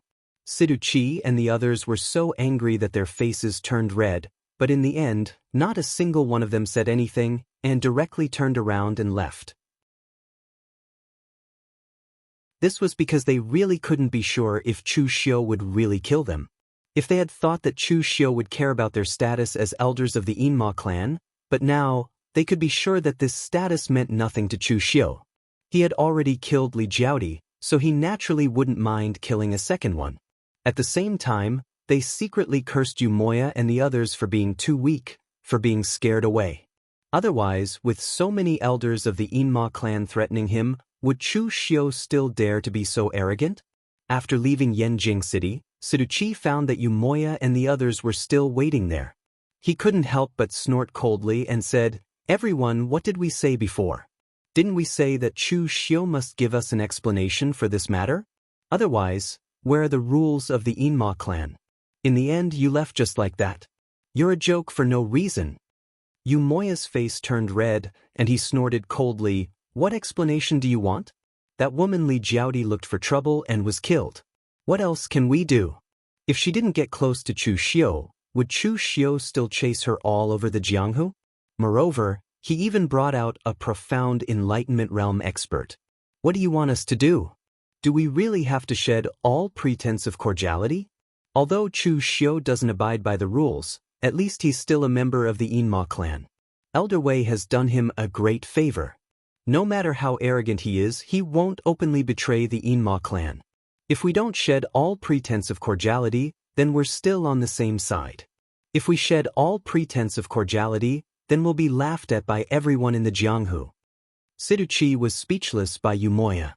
In the end, he snorted coldly, This Chu Xiu acts like a hawk and acts like a wolf. He's simply that kind of lawless person. Now, he dares to ignore the rules of the Inma clan, but you guys are still worried about this and that, not daring to act out. I'm afraid that in the end, the entire Inma clan will be destroyed in his hands. After saying that, Siduchi turned around and left. He came to question them aggressively, but in the end, he was rebuffed. It would be strange if he was in a good mood. At this time, in the Jianghu hall, Shang Tianyang didn't leave. Instead, he held a hoe and asked, I say, are they from the same sect as you? Since they're from the same sect, why would they tear you down? You've already become like this. Why don't you quickly go your separate ways? You're actually still in the same force at the same time? Chu Xiu shook his head and said, The things here are too complicated. Master Shang, you won't understand. In Green Capital, a person can't survive alone, but in the outside world, a person can also live a very comfortable life. Therefore, for a long time, without a goal, some people can only see their own immediate interests, but not the overall interests. In the past, when the Kunlun devil cult was annihilated, the people of the Inma clan were still united. Everyone was full of energy, waiting for Dugu Weiwei to return to rebuild the Kunlun devil cult. But 500 years have passed, and Dugu Weiwei hasn't returned yet. This group of people's spirit has also dispersed. Each of them has their own thoughts. It would be strange if they could unite. Shang Tianliang nodded and concluded, to put it bluntly, you guys have nothing better to do. You're living too comfortably, so you're scheming against each other. Chu Xiu was stunned. Although Shang Tianliang's words were not pleasant to hear, it seemed to be true. If the world they were in now also became green, it was likely that no one would be scheming against each other here. Even living was exhausting, so why would they care about face and rules? Oh right, Shang City Lord, I heard that you've been farming in Merchant City recently? This kind of thing can be handed over to the ordinary old, weak, women and children. Why are you doing it yourself? Shang Tianliang said plainly, in Merchant City, the city lord also has to personally fight. Now that I'm farming, the city lord, naturally have to be the vanguard. And in this period of time, I've reread the records left behind by my Shang clan ancestors. I've reread the martial inheritance left behind by my Shang clan ancestors in the olden antiquity era. Heaven and earth mystic opening does not only cultivate one's body, but also this world. In Green Capital, the world was already broken, the world I cultivated was not complete. But here, I started to comprehend this world anew, and comprehended something different. As he spoke, a green light flashed in Shang Tianliang's hand and seeped into the ground. In the next moment, something that looked like a weed actually cracked the tiles on the ground and grew tenaciously. A single spark can start a prairie fire. A weed cannot be burned by a wildfire. As long as there is a trace of vitality, it can grow again. The world is too big, so big that as long as you can comprehend a little bit of it, you can enjoy endless benefits. I'm farming, but what I'm plowing is my own dantian. After saying that, Shang Tianliang continued to walk out with his little hoe. There was no trace of the fierce aura that he had in Merchant City. Instead, he had an otherworldly and elegant aura, as if he was an otherworldly expert. Chu Xiu looked at the cracked tiles and the weeds that were half a person tall, and rubbed his chin thoughtfully. The Jianghu Hall's lobby had just been renovated not long ago. Should he pay for it? Or should he pay for it?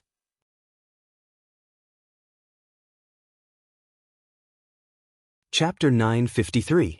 In the Great Hall of the Northern Yen Imperial Palace. It was still dark in the Northern Yen, so most of the palaces were gloomy and depressing.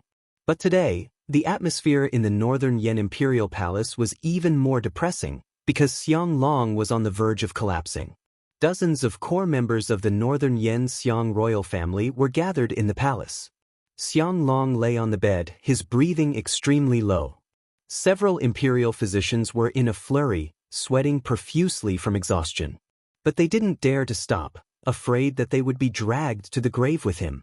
Among the Northern Yen royal family present, except for his younger brother who hated Xianglong, the others didn't seem sad.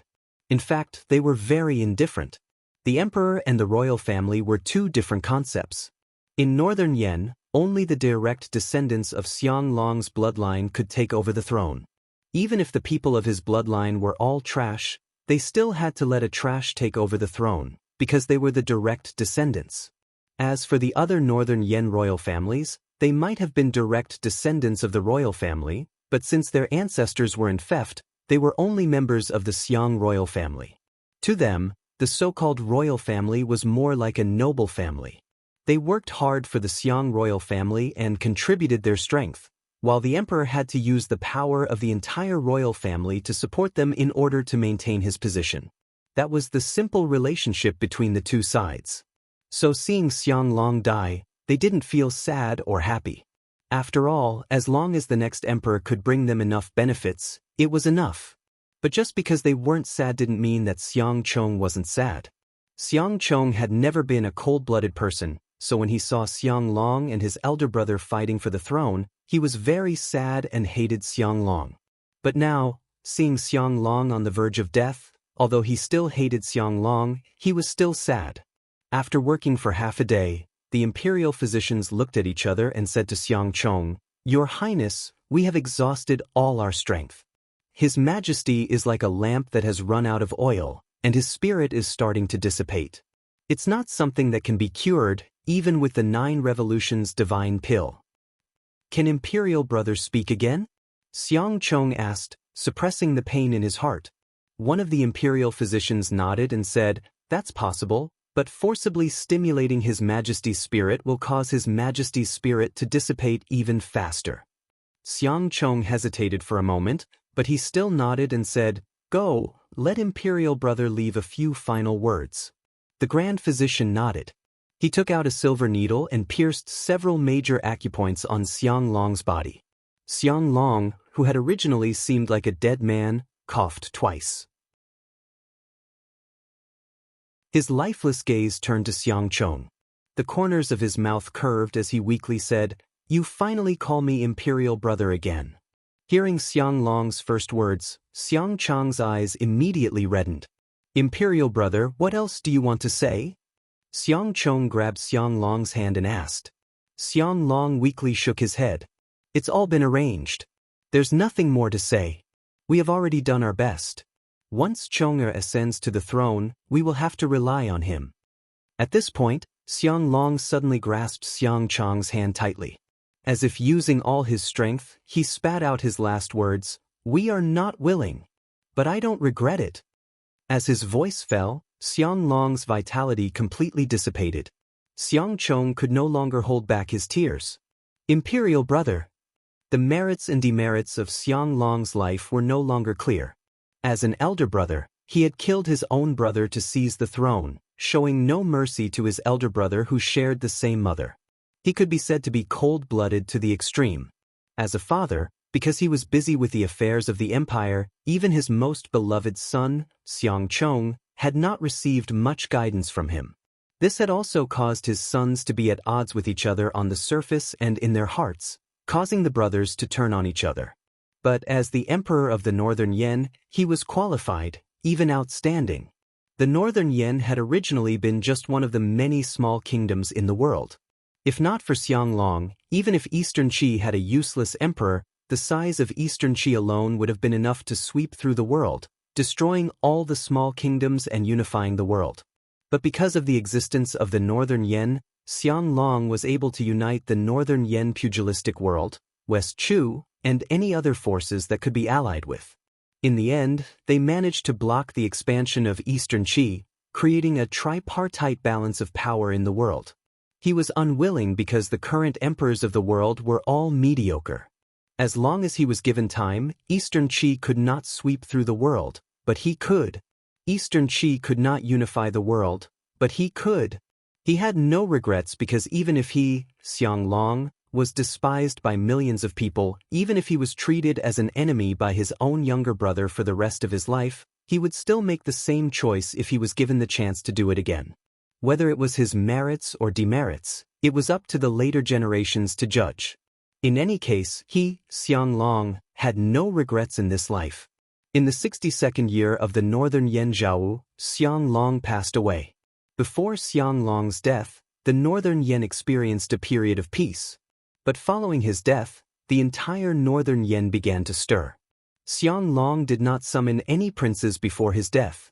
His posthumous edict had already been written. If nothing went wrong, the next step would be Xiang Chong's ascension to the throne. But how could things go so smoothly? In the Crown Prince's palace, Xiang Chong was overjoyed despite his sorrow. This day had finally come. Xiang Li was in his residence. When he heard the news, he immediately locked himself in a dark room and refused to see anyone. The final moment had finally arrived. If he succeeded, he would reach the peak. If he failed, he would kill himself as soon as possible. Xiang Chong would even make sure he died a horrible death. In the Jianghu Hall, Chu Xiu was expressionless because he had been planning for this day for a long time.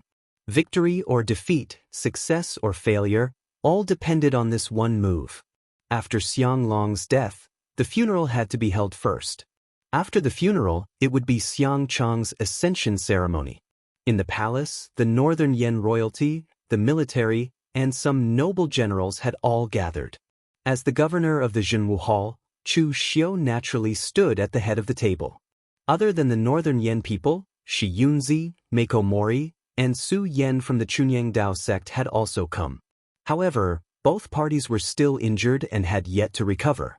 This time, they had come purely to watch the ceremony. They were still hostile towards each other. The dragon throne was suspended in the air. On the high platform, an old man with white hair and beard walked out slowly with Xiang Long's posthumous edict in his hand.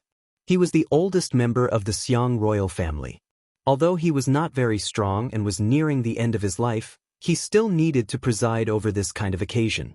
Xiang Chong knelt on the ground. As the 13th prince, he was kneeling in front of everyone. The other princes looked at Xiang Chong with complicated gazes. Although the 13th prince was special and was the favorite of Xiang Long, no one had thought that he would be the one to ascend to the throne in the end. Of course, other than jealousy, they had no other thoughts. Among all of Xiang Long's sons, Xiang Li had the greatest advantage previously. Even if Xiang Li couldn't get the position, it wouldn't be their turn anyway. Therefore, the princes present were only jealous but not resentful. At this moment, although Xiang Chong also lowered his head, there was only one thing in his eyes. It was the dazzling dragon throne at the front, the position that would soon belong to him. Although the dragon throne was not beautiful or luxurious, because it had been used for years, some of the dragon patterns on the throne had even been worn away. However, that position represented power. The power to control the entire Northern Yan Emperor. Previously, all of this was only in his dreams. Now that it had appeared in front of him, how could Xiang Chong not be nervous?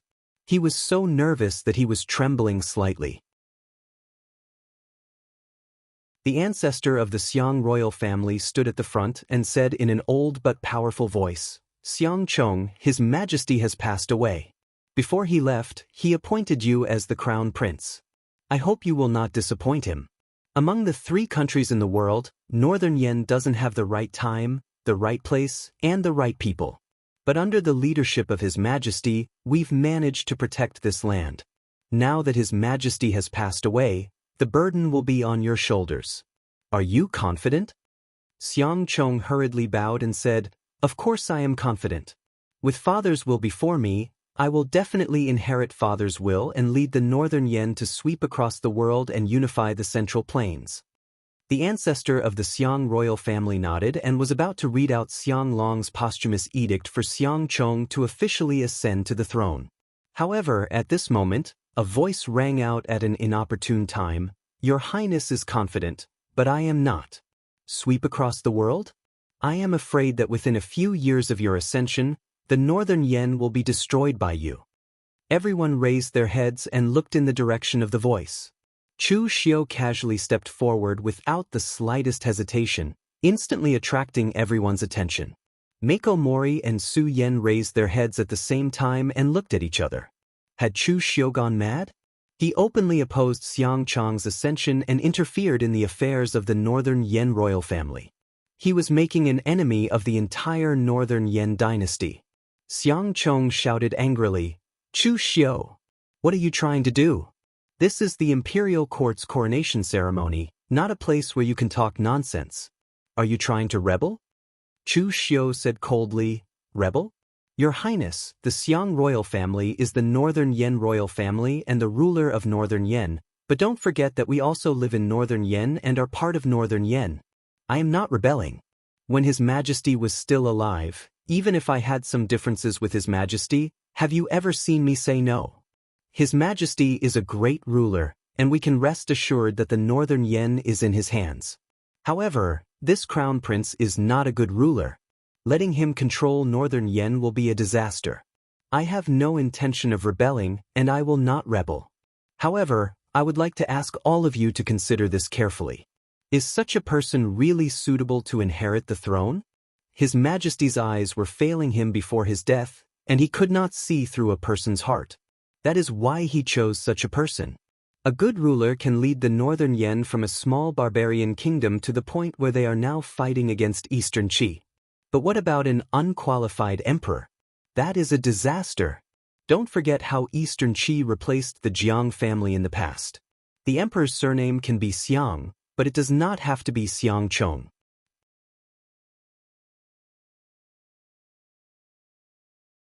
Chapter 954. Xiangchong was not surprised by Chu Xiu's sudden appearance, because Xiang Long had already said that Chu Xiu would not sit still and wait for death. But it did not matter. Chu Xiu alone could not shake the entire northern Yan imperial court. It would not matter even if he pulled in the Yinma clan. Xiang Long had been guarding against Chu Xiu when he introduced the Taoist and Buddhist sects. But when they heard Chu Xiu mention the matter of Eastern Qi replacing the Jiang clan, all the northern Yan royalties' expressions changed. This matter could be said to be a taboo among all the royalty. In the past, the fight for the throne was only between the direct descendants. Regarding this matter, neither the Xiang royalty nor the other royalty would stop it. How could there be no bloodshed in the fight for the throne? Only the one who obtained the throne through bloodshed could be considered a true emperor. Of course, there were also cases where there was no bloodshed. But there were only two possibilities. One was that the one who obtained the throne was too strong, causing others to lose the confidence to compete. Another possibility was that the people of this generation were too weak, so weak that they couldn't even fight. Therefore, to the royalty, the fight for the throne was very normal. Previously, when Xiang Long killed his elder brother to obtain the throne, this patriarch of the Xiang royalty, who was preparing to read the edict, did not even participate. He did not even say a word. Only when the situation was set and Xiang Long had killed all the competitors did he come out to preside over Xiang Long's ascension ceremony. He read some messy things and acted as a mascot for a day. No matter how fierce and bloody the fights were, they were fights between people with the same surname. But this time, Eastern Qi's subordinate actually changed the emperor. The great Eastern Qi directly changed the country's surname. This was something that was very difficult to accept. What did Chu Xiu mean by this? Xiangchong said coldly, "Chu Xiu, do you also want the northern Yan to be surnamed Chu?" Xiangchong jumped out and yelled, "Men! Take down Chu Xiu! Arrest this traitor!" At this moment, Xiangchong hated Chu Xiu to the core. Originally, his side was already prepared to ascend the throne, but this guy actually jumped out to cause trouble. He deserved to die, he really deserved to die. Xiangchong was now considered the crown prince. His words were of course very effective. A group of experts from the Imperial Consecration Hall came out of nowhere and stared at Chu Xiu and the people from the Jianghu Hall with cold expressions. Chu Xiu said indifferently, "What? You won't even give me a chance to say a word? Your Highness, I don't want the entire northern Yan to bear the surname Chu, nor am I interested in the Xiang family's territory. Today, I just want to tell you that although Xiangchong was chosen by His Majesty's decision is not completely correct. At the very least, regarding the matter of the successor, he was wrong, gravely wrong. Your Highness has always been in charge of the imperial family's Hall of Masters, but that won't do. Your Highness, have you forgotten the people Xiangchong placed in the Hall of Masters? Xiangchong's biggest weakness is that he can't tolerate others. He can't even trust you, his imperial uncle, so who else can he trust? General Beigong, don't you have any opinions? Hearing this, the expressions of Beigong Bailey and the others changed slightly. If Chu Xiu didn't stand out to say this today, they wouldn't have said much. But the fact that Xiangchong had interfered with their power was like a thorn in their hearts. Don't use those you doubt, and don't doubt those you use. Xiang Long could already be considered as a suspicious person, but he almost never planted any spies in the military. This was because he knew that the northern Yan kingdom was won by these people in the military. If he forced them too much, he would be the one to suffer. The only spy was Xiang Wu, but Xiang Wu also sat in this position with his own ability. As for him, the other people in the 5 armies of the state also recognized him. Although there was a saying that a new emperor brings his own ministers, Xiangchong hadn't even become the emperor yet, but he had already gone too far. When he really ascended the throne, would there still be a way out for them? Beigong Bailey's expression didn't change. As long as you, Chu Xiu, don't rebel, everything is negotiable. Chu Xiu laughed and said, I've already said that I'm not interested in the Xiang family's territory. The Jianghu Hall is also a part of the Northern Yan court. What I want is only the stability of the Northern Yan court. Xiang Chong isn't suitable to be the emperor. There are many people waiting for him. Your Highness Xiang Li, don't you think so? Xiang Li, who had been kneeling among the princes, stood up and tidied his clothes. His expression was calm, and he stood beside Chu Xiu without saying a word. Before the coronation ceremony began, he was full of panic and almost broke down. But when the day came, he suddenly calmed down. Life and death, success and failure, riches and honor were up to the heavens. If he didn't do it, he would die. If he did it, he might as well let go of everything and follow Chu Xiu to the end. At this moment, when everyone saw Xiang Li standing behind Chu Xiu, they were really surprised. Even Xiang Chong didn't expect this. The relationship between these two was too secretive. It should be said that they had not contacted each other many times. So in the eyes of others, these two were not compatible at all. How did they get together? Moreover, they had heard that Chu Xiu seemed to have a grudge against Xiang Li. Why did he want to help Xiang Li ascend the throne now? Chu Xiu didn't care about the thoughts of the people present. He just pointed at Xiang Li and said, I believe everyone is very familiar with the second prince, so I won't say much. Previously, you didn't feel that the second prince is good. Now, compared to Xiang Chong, who is more suitable to be the emperor? The military marshalists and nobles looked at each other with different expressions. Of course, they were very familiar with Xiang Li. Previously, they had all thought that Xiang Li would succeed the throne. So even if they didn't swear loyalty to him, they were very close to him. In all fairness, whether it was scheming, or ability, Xiang Li was worlds apart from Xiang Long. As the emperor of Northern Yan, his ability was not considered outstanding. It could only be said that he was not too stupid. Therefore, the people did not have any feelings for him. It was only because he was the one who had the most hope of inheriting the throne that everyone sided with him. However, compared to Xiang Chong, the people could feel Xiang Li's strong points. Xiang Li's strong point was that although he wasn't outstanding, he didn't think too much of himself. He had always regarded himself as the heir of the Northern Yan. Therefore, every move he made was in accordance with his identity as the crown prince of the Northern Yan. Although he wasn't outstanding, he didn't make too many mistakes. Xiang Chong was a typical negative example. The more he did, the more mistakes he made. After a moment of silence, Beigong Bailey said, I won't participate in the royal family's disputes. The Eastern Mountain Army will forever be loyal to the Northern Yan and His Majesty. Chu Xiu couldn't help but praise Beigong Bailey for being smart. Mad Butcher, Beigong Bailey was very famous in the three countries. He was an absolute god of war. However, he wasn't a brute. On the contrary, he was very smart. As long as the Xiang family was vying for the throne, it was an internal dispute. Who cared who was behind them? He wouldn't participate.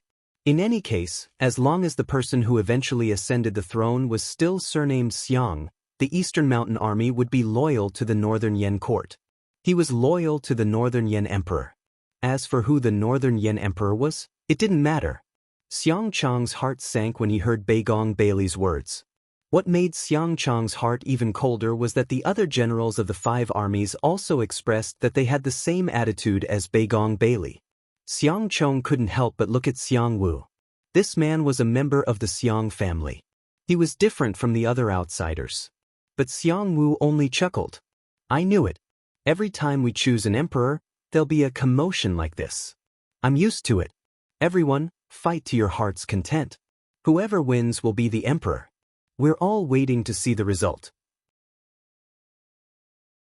Earlier in the restaurant, Xiang Wu had already complained to Chu Xiu about Xiang Chong. Although that person was also surnamed Xiang, it was a pity that he had never seen himself as a member of the Xiang dynasty. Xiang Wu did not have much ambition, but he had been in Jianghu since he was young. He was like a wild dog that protected its food. If someone dared to touch the banana on his plate, even if that person's surname was Xiang, he would still dare to bite that person. Seeing that the five armies and the nobles were all silent, Xiang Chong couldn't help but curse in his heart. These people were really unreliable. Luckily, he was prepared. Taoist Wuyang. Xiang Chong roared. Taoist Wuyang walked over unhurriedly from the back. With his strength and status, he naturally couldn't be at the front of the line. He could only wait at the back. Your Highness, what business do you have? Taoist Wuyang held his hands up and looked at Xiang Chong with a hint of mockery in his eyes. At this moment, Xiang Chong did not even notice that something was wrong with Taoist Wuyang. He immediately said, "Order all the subordinates of the Crown Prince Palace to act. Take my token and mobilize the 5 armies of the kingdom to kill the rebels." He had previously planted many people into the 5 armies. Now they could finally be put to use. Hearing this, the expressions of Beigong Bailey and the others became even uglier. They were confident that the 5 armies had been controlled like an iron bucket by him. No one else could mobilize them. But Xiang Chong's attitude of disregarding them still made these generals very dissatisfied and angry. Taoist Wuyang only smiled coldly after hearing Xiang Chong's words. He didn't move. Xiang Chong frowned and said, "What are you waiting for? What are you waiting for?" Chu Xiu stepped forward and said calmly, "Of course he's waiting for my order." A smile appeared on Taoist Wuyang's face. He walked to Chu Xiu's side and cupped his fists at him and Xiang Li. "Official Chu, second prince." Seeing this, Xiang Chong felt as if he had been struck by lightning. His face instantly turned pale.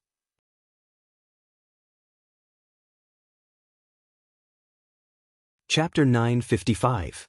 Xiang Chong did not expect Taoist Wuyang's betrayal at all. He simply stood there in a daze, his expression fluctuating between clear and dark, filled with hatred. He had thought that he treated Taoist Wuyang as a trusted aide. But now, Taoist Wuyang had betrayed him. The others present were also unable to react. Just how did Taoist Wuyang end up with Chu Xiu? People like Beigong Bailey were no strangers to Taoist Wuyang. He had been in northern Yen for decades. When Chu Xiu first came to northern Yen, he had fought a fierce battle over the ownership of the subduing Martial Hall. Taoist Wuyang had suffered a great loss. How did the two of them end up together? Xiang Chong seemed to think of something. He glared at Taoist Wuyang and said, "That means the people you found are all traitors."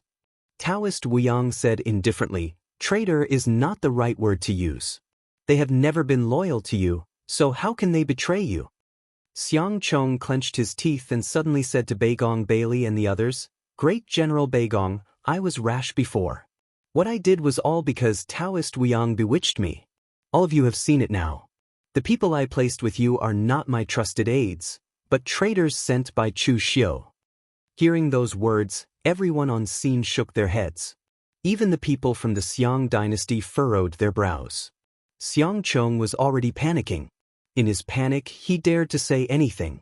Although Chu Xiu had openly stood up for Xiang Li to seize the throne, he was still the crown prince of northern Yen. In the end, the crown prince of a country was apologizing to his own official. How vexing. Although even Xiang Long had to be courteous to someone as powerful as Beigong Bailey in the past, as the emperor, Xiang Long would only exchange benefits with Beigong Bailey. He wouldn't plead with his subjects. At that moment, Xiang Chong's panicked appearance was indeed a bit shameful for the Xiang dynasty.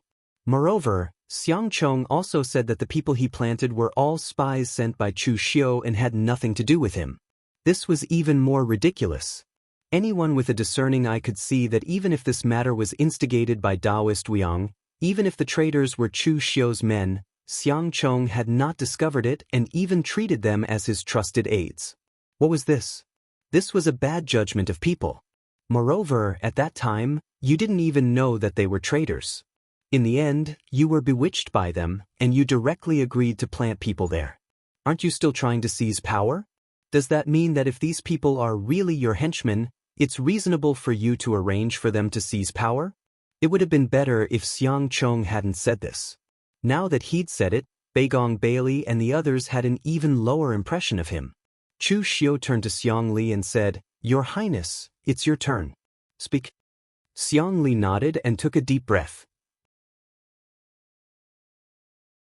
He walked out and said, "Imperial Uncle, I've always thought this position was mine.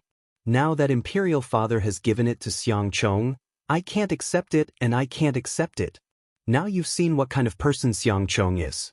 Imperial Father is wise and mighty, but he's not a god after all. There are times when he makes mistakes. Xiang Chong snorted coldly and said, "You mean to say that it's right for you to be the emperor? Xiang Long, you colluded with Chu Xiu to help you seize the throne. Who knows how many Northern Yen interests you've betrayed? Do you think I'm an idiot?" Xiang Li shook his head and said, "Imperial Uncle, I've never betrayed the Northern Yen interests. I've only cooperated with official Chu. I've said it before. What Imperial Father has done is not necessarily right. Especially in the end, he still used the same method he used decades ago to check and balance each other. It's useless now. Everyone knows official Chu's strength and the forces behind him. Instead of forcing official Chu to rebel, why not cooperate with him? The country belongs to the Xiang family, the Jianghu belongs to official Chu. When the time comes, official Chu will lead the Northern Yen Jianghu. Even if Eastern Qi invades again, the Northern Yen Jianghu will stand a chance. Aren't you afraid that Chu Xiu won't keep his promise? Xiang Li nodded and said, "Of course I am. But there's nothing in this world that's guaranteed. In the past, when Imperial Father decided to cooperate with the Northern Yen Jianghu, there were also many who opposed it. How do you know it won't work if you don't try? Imperial Uncle, Old Ancestor, both of you are the pillars of the Xiang dynasty. If I do something wrong, you can depose me at any time as you wield the Nine-Dragon Seal. Could it be that you are still worried about this?" Xiang Li's words were very sincere. He even mentioned the matter of deposing an emperor. The Northern Yen Emperor can be deposed, and it's very simple. The Nine-Dragon Seal is one of the trump cards of the Northern Yen Jianghu. When the emperor is combined with the Nine-Dragon Seal, he can bestow the power of the Dragon Vein to the Nine-Dragon Seal. But as an emperor, even if he had some foundation in martial arts before he ascended to the throne, it was all wasted after he ascended to the throne. He has no ability to control the Nine-Dragon Seal. Therefore, the Nine-Dragon Seal has always been controlled by the experts of the Xiang royal family. Once the current emperor is found to be muddle-headed and there's a risk of weakening the dynasty, the Xiang royal family can vote on whether or not to depose the emperor. The result of this is that the Nine-Dragon Seal will temporarily lose its effect. Only after the new emperor ascends to the throne can the Nine-Dragon Seal be used again. Moreover, the new emperor must be a direct descendant of the Xiang royal family. This rule was set by the founding ancestors of the Northern Yen dynasty. It has been like this since the day the Nine-Dragon Seal was created. It was to prevent the muddle-headed descendants from bringing the Northern Yen dynasty into decline. This matter has always been a thorn in the heart of the Northern Yen emperors. Usually, they don't even dare to mention it. Of course, the Xiang royal family doesn't dare to use this power recklessly. They are all members of the royal family. If one falls, all falls. It's not worth it to depose the emperor for no reason and cause the Nine-Dragon Seal to lose its effect temporarily. Xiang Li has reached a dead end. If he can't become the emperor, he will die. For this reason, he has already sold the Jianghu of the Northern Yen to Chu Xiu. Now, it's not a problem for him to hand over his life and future to the Xiang royal family. Chu Xiu looked at Xiang Chong and said, "Your Highness, Xiang Chong even dares to plant his men in the Imperial High Worship Hall and fight for power. You can imagine what he is thinking. This is a classic example of internal strife and external strife. As an emperor, his vision was not limited to this small territory, but the entire world. Is it really worth it to choose such a person as the heir of the Northern Yen dynasty? The posthumous edict is in your hands. One word and the Northern Yen throne can be changed." At this moment, everyone is looking at Xiang Chong. Chu Xiu is right. The key to the Northern Yen throne lies in Xiang Chong. Chu Xiu's underhanded tricks have caused Xiang Chong to completely offend the military and Northern Yen nobles. Xiang Chong's performance just now has disappointed everyone. As an emperor, you can be mediocre, even if you are mediocre to the level of Eastern Qi Lu Haochang. In a dynasty, most people are not mediocre. In any aspect, as long as you are willing to delegate power, anything can be solved. But Xiang Chong's problem is that although he is not too mediocre, he is too scheming. His flaws are also very obvious. Such a person as an emperor can easily ruin everything. At present, the only force that has the strength to fight against Chu Xiu and his men is the Imperial High Worship Hall. It is the most elite force of the Northern Yen royal family. Apart from the Imperial High Worship Hall, a number of experts in the Northern Yen Inner Palace are now under Xiang Chong's control. Even the Nine-Dragon Seal is in his hands. Before Xiang Long died, the only right thing he did was to hand over all his power to Xiang Chong. Although Xiang Chong has always hated his brother, among all the Northern Yen royals, only Xiang Chong can be trusted. Under everyone's gaze, Xiang Chong immediately felt a great deal of pressure. Xiang Chong looked at him nervously, while Chu Xiu also looked at him intently. In fact, no matter what Xiang Chong chooses, he will not be at a disadvantage. With the Northern Yen Imperial High Worship Hall in hand and the power Xiang Long has given him, he can even be said to be the most powerful person in the Northern Yen royal family. The ancestor of the Xiang family is only senior and can be used as a mascot. In terms of power, he cannot compare to Xiang Chong. Therefore, no matter who inherits the throne, Xiang Chong can sit back and relax. Deep down, Xiang Chong is indeed dissatisfied with Xiang Chong. What Xiang Chong has done has touched his bottom line. But when he thought of Xiang Long's face before his death and his instructions, Xiang Chong could not bring himself to say this. After a long while, Xiang Chong sighed. Xiang Li Chu Xiu, stop. There has been enough bloodshed in the fight for the throne. My brother's generation has been miserable enough. I don't want to see the next generation continue like this. Xiang Li, I know what you are worried about. You are worried that Xiang Chong will harm you after he ascends the throne. You can rest assured about this. I can guarantee that Xiang Chong will absolutely not touch a single hair on your head. And Chu Xiu, I know what Jianghu Hall has done for the Northern Yen. My brother is too suspicious. He can't let go of his power tactics even before his death, so he has tried his best to suppress Jianghu Hall.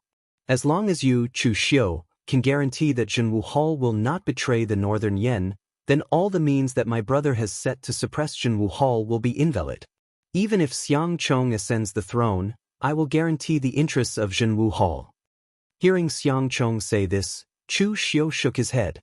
Before the coronation hall, Chu Xiu had already made countless deductions about everyone's position, how they would choose, and how he should deal with it. It could be said that so far, everything was similar to what Chu Xiu had expected. The only thing that he had missed was Xiang Chong's choice. Because in Chu Xiu's view, Xiang Chong was sentimental and was a different kind of person from Xiang Long. He might not agree with Xiang Long's plan. Moreover, Xiang Chong had indeed placed people in the Imperial Consecrator Hall. Even when Xiang Chong personally came to reprimand him, Xiang Chong did not take it seriously. It could be said that he had offended Xiang Chong badly. But Chu Xiu did not expect that Xiang Chong was too sentimental. Even at this point, he still chose to protect the successor that Xiang Long had appointed.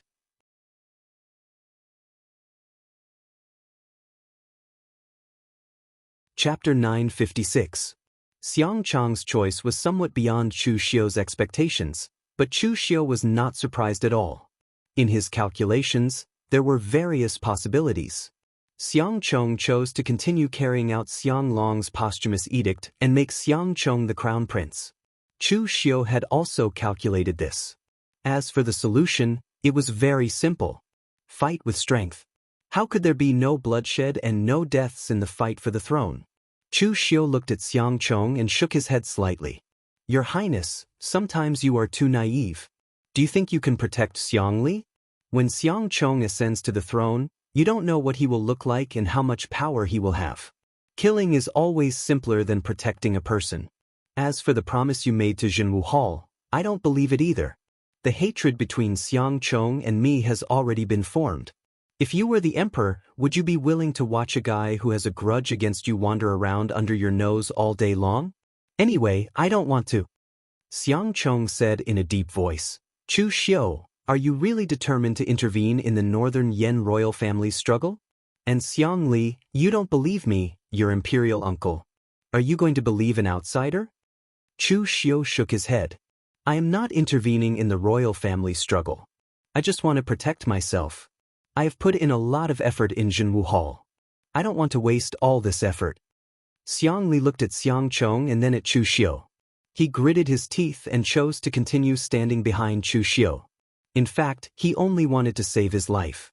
If Xiang Chong had said that he could save his life, he would not have cooperated with Chu Xiu. But at this moment, it was already too late. Both sides had completely shed all pretense of cordiality. Moreover, he could be considered to have witnessed the true hypocrisy of the world. Even this imperial uncle who claimed to be able to protect him was, in fact, unreliable. He and the others had already revealed their true intentions and had the strength to threaten Xiang Chong's position. Only then did Xiang Chong say that he could protect him. Why didn't he say this before? At the end of the day, everything depended on strength. But now, his subordinates had either left or dispersed, and they did not have much strength left. His only reliance was Chu Xiu. If he did not follow Chu Xiu closely, who else could he follow? When he saw this scene, Xiang Chong took a deep breath and said, "Fine, fine, fine. Since it's like this, then don't blame me. It is not so easy to intervene in the battle of the Northern Yan royal family. Chu Xiu, after this battle, your Jianghu Hall will have no place in Northern Yan. And Xiang Li, you should know what the loser of the battle of the imperial family is like. At that time, even if I wanted to protect you, I wouldn't be able to. Now." As Xiang Chong's voice fell, hundreds of experts from the Imperial Consecrated Hall surrounded the entire hall. Eunuch Han, General Zhang. As Xiang Chong's voice fell, Eunuch Han nodded directly. With a wave of his hand, more than a dozen old eunuchs exuding a cold aura walked out. Each of them was above the real palate state. These eunuchs did not belong to the Imperial Consecrator Hall, nor did they belong to the Northern Yan royal family. They were all Xiang Long's own forces, and now they were handed over to Xiang Chong. At this time, another team of elite soldiers in golden armor came, and their momentum was not weak. They were all the Imperial Guards who guarded the Imperial City, and they also listened directly to Xiang Long's orders. Of course, they were now handed over to Xiang Chong. In the entire Imperial City, the forces left by Xiang Long had been mobilized. Not to mention that only Chu Xiu jumped out at the moment. Even if everyone jumped out to oppose Xiang Chong's succession, he was confident that he could stop them all. Beigong Bailey and others all retreated to the side. They didn't think about getting involved in this matter. Anyway, in the end, whoever sat on the dragon throne, they would just call him His Majesty. But at this time, some people found that they retreated, but some people didn't.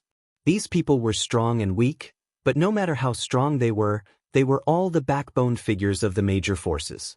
Otherwise, they wouldn't be qualified to participate in the coronation ceremony. Chu Xiu looked at Xiang Chong and sneered, Your Highness, His Majesty left you so much power to stabilize the Northern Yan Imperial Court, not to let you fight among yourselves." Xiang Chong snorted coldly and didn't speak, but the 9-dragon seal was already in his hand. The Imperial Consecrated Hall, and the Imperial Guards had already rushed toward the Jianghu Hall people under Chu Xiu. In a place like the coronation ceremony, Chu Xiu naturally couldn't bring all the Jianghu Hall people. There were only a dozen people who were qualified to participate in the coronation ceremony. They were either the upper echelons of the Jianghu Hall or the backbone figures, like the fire slaves. With so many people, it was enough to deal with Chu Xiu.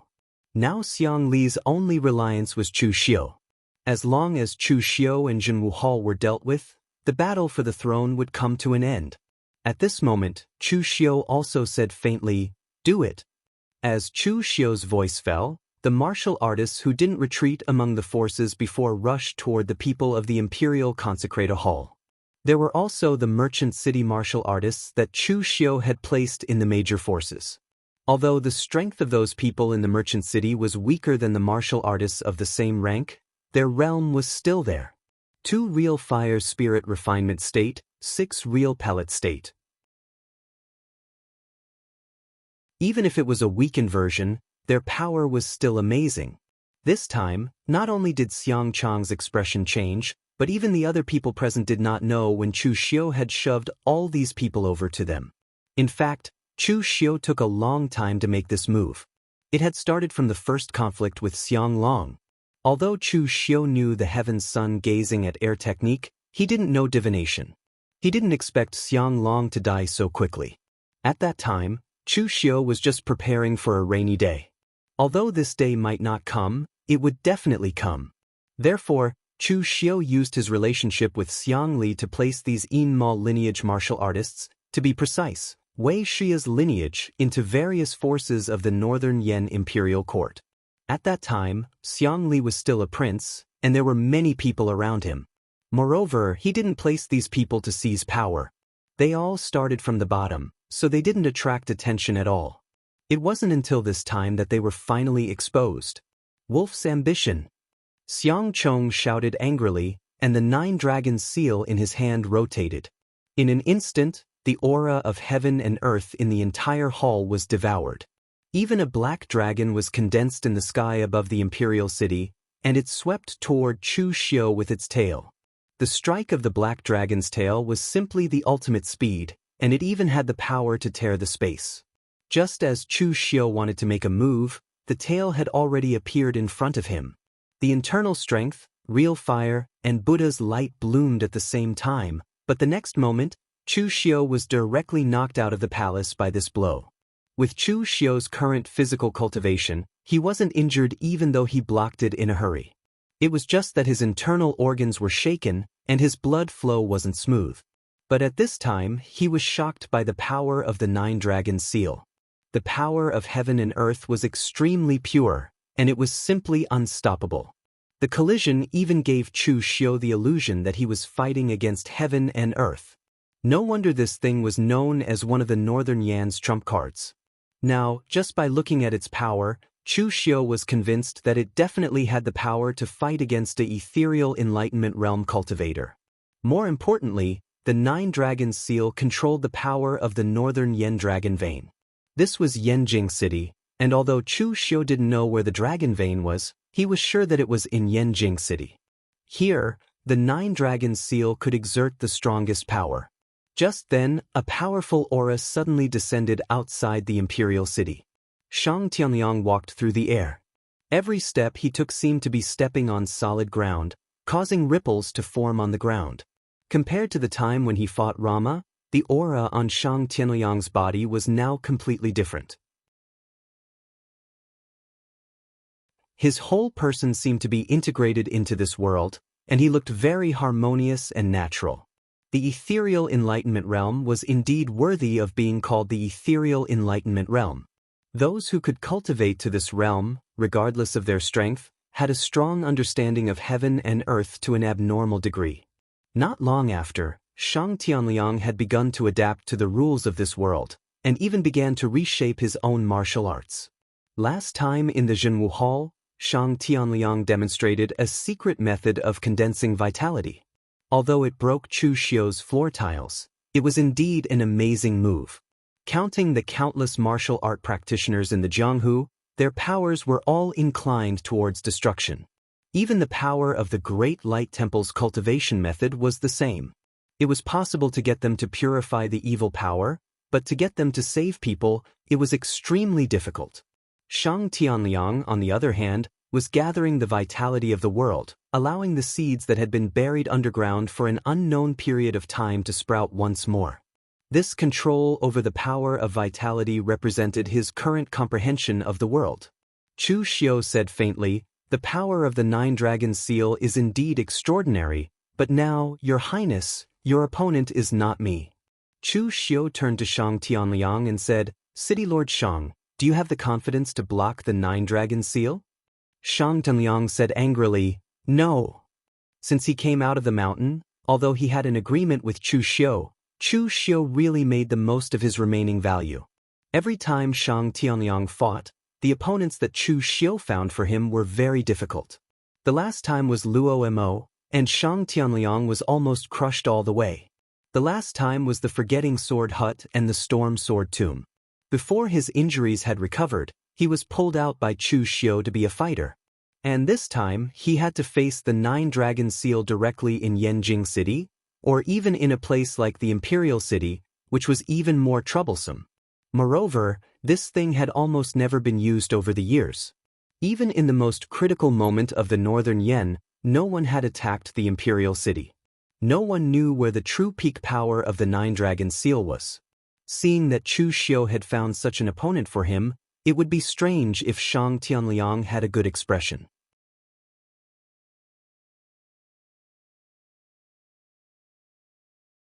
Chapter 957.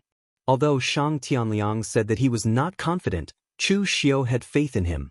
Shang Tianliang was now a genuine Elysium of the heaven and earth realm, while Xiang Chong only relied on external objects to wield the Nine-Dragon Seal. If external objects were used well, their power would indeed be astonishing, but no matter what, they could not compare to ordinary Elysium of the heaven and earth realm experts. How strong was the human king sword of Sword King City in the past? In the end, it was still sent flying by a slap from Yi Shaonan. And now, although Shang Tianliang said that he was not confident, he did not hesitate in his attacks at all.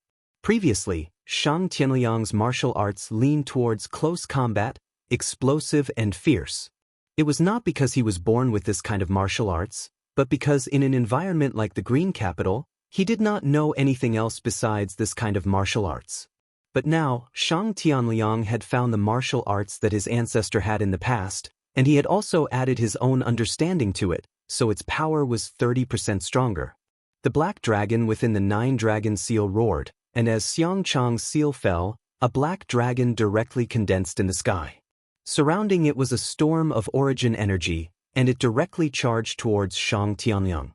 Standing in midair, Shang Tianliang formed a seal with his hands. In an instant, dark clouds filled the sky, and heavy rain poured down. These were real raindrops, caused by Shang Tianliang's own understanding of the weather. But when the raindrops fell, they were not in the shape of raindrops, but in the shape of thin needles, surrounded by thick sword qi. The sword rain attacked, and the storm of origin energy around the black dragon was instantly torn apart. The next moment, Shang Tianliang waved his hand, and countless sword rain condensed in his hand, turning into a 300-meter-long sword. As he waved it, the sword slashed at the black dragon. A sorrowful dragon roar sounded, and the violent origin energy of the heaven and earth scattered in all directions. Some of the people present had never seen an ultimate expert of the Elysium of the heaven and earth fight in their lives. Now that they saw the fierce battle between the two, they even forgot to exclaim. Existences of the Elysium of the heaven and earth were really like immortals of the earth. With a wave of their hands, they could control heaven and earth, move mountains and overturn seas. If the two had not deliberately restrained their power, and let the scattered origin energy of the heaven and earth overflow in midair, the entire imperial city would have been destroyed. As the two of them fought fiercely, some members of the Xiang clan's royal family surrounded the old ancestor of the Xiang clan. They didn't know what to do. Xiang Chong was the crown prince, but Xiang Li was also a direct descendant of Xiang Long. They were fighting for the throne. Who should he help? Or rather, whose side should they stand on? That old ancestor of the Xiang family said in a deep voice, "What's the rush? No matter how strong Chu Xiu is, he is just an outsider.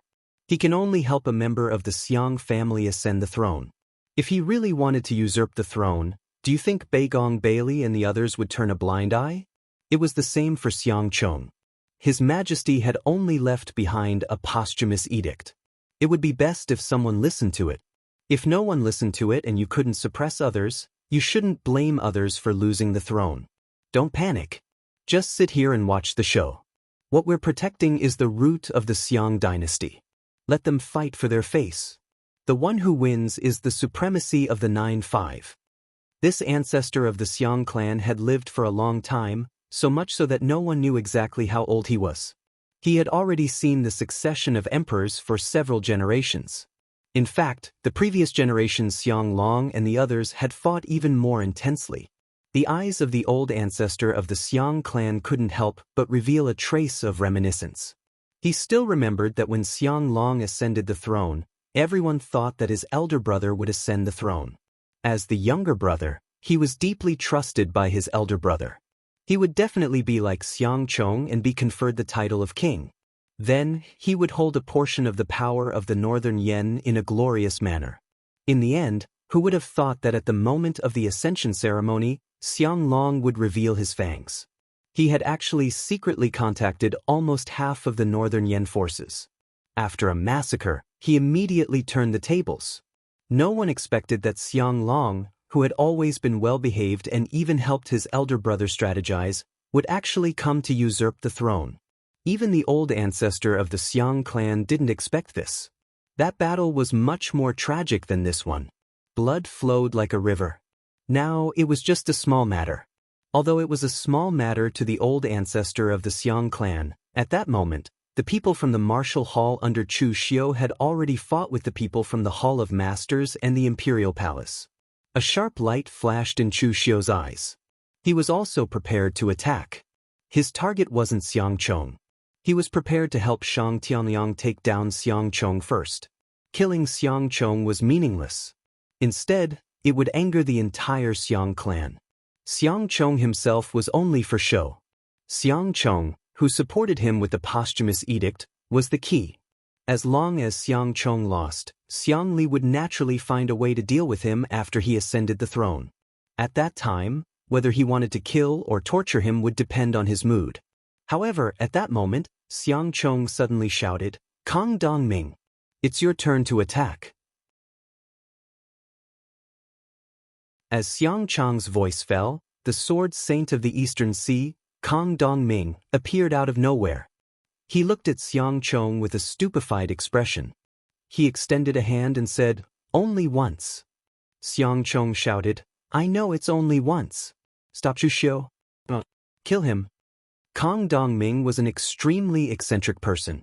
When he was a guest at the Jiangshan Pavilion, he often worked for money and disappeared after he earned it. Originally, with Kong Dongming's personality, he would never come to the Northern Yen to be Xiang Chong's teacher. The reason why he appeared here was that Xiang Chong had found a way to lure him into the Northern Yen.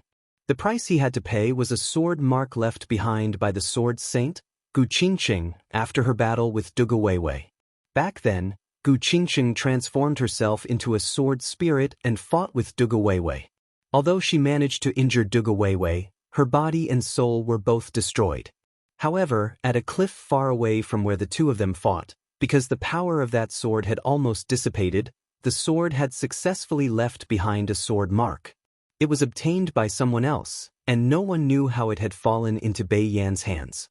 Although it was only a sword mark, it was still a sword mark left behind by the sword saint, Gu Qingqing. For any swordsman, it was a priceless treasure.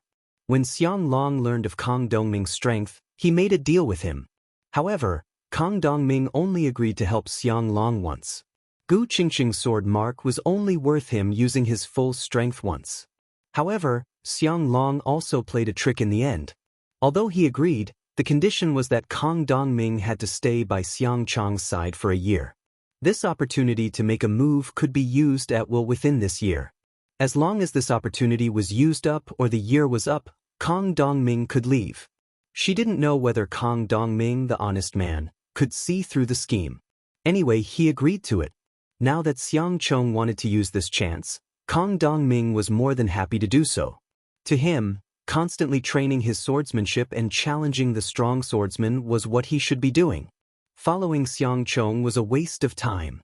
Looking at Chu Xiu, Kong Dongming did not have any killing intent, let alone hostility. In his entire life, only swordsmanship could make his mind fluctuate. He had never had enemies, and he had never treated others as his enemies. He only had those who blocked his way and caused him trouble. When Kong Dongming killed them, he did not have any killing intent. To him, killing was just a way to get rid of trash and obstacles. At this moment, Chu Xiu was not trash or an obstacle in his eyes. He was just a target to complete his mission. Once he was done with him, he could leave this boring place. Therefore, Kong Dongming did not say anything at all. He could not even be bothered to say a word. The sword hidden in the sharkskin scabbard in his hand was finally unsheathed. In an instant, the sword light traversed hundreds of miles, its sharpness piercing the clouds. It was an extremely ordinary sword, 3 feet and 3 inches long. It looked no different from a standard Wuxia iron sword. However, the sharpness of the sword was so piercing that it made one's eyes hurt, and one's mind trembled. When the sword fell, there was no strange phenomenon, nor was there any sword chi rippling out.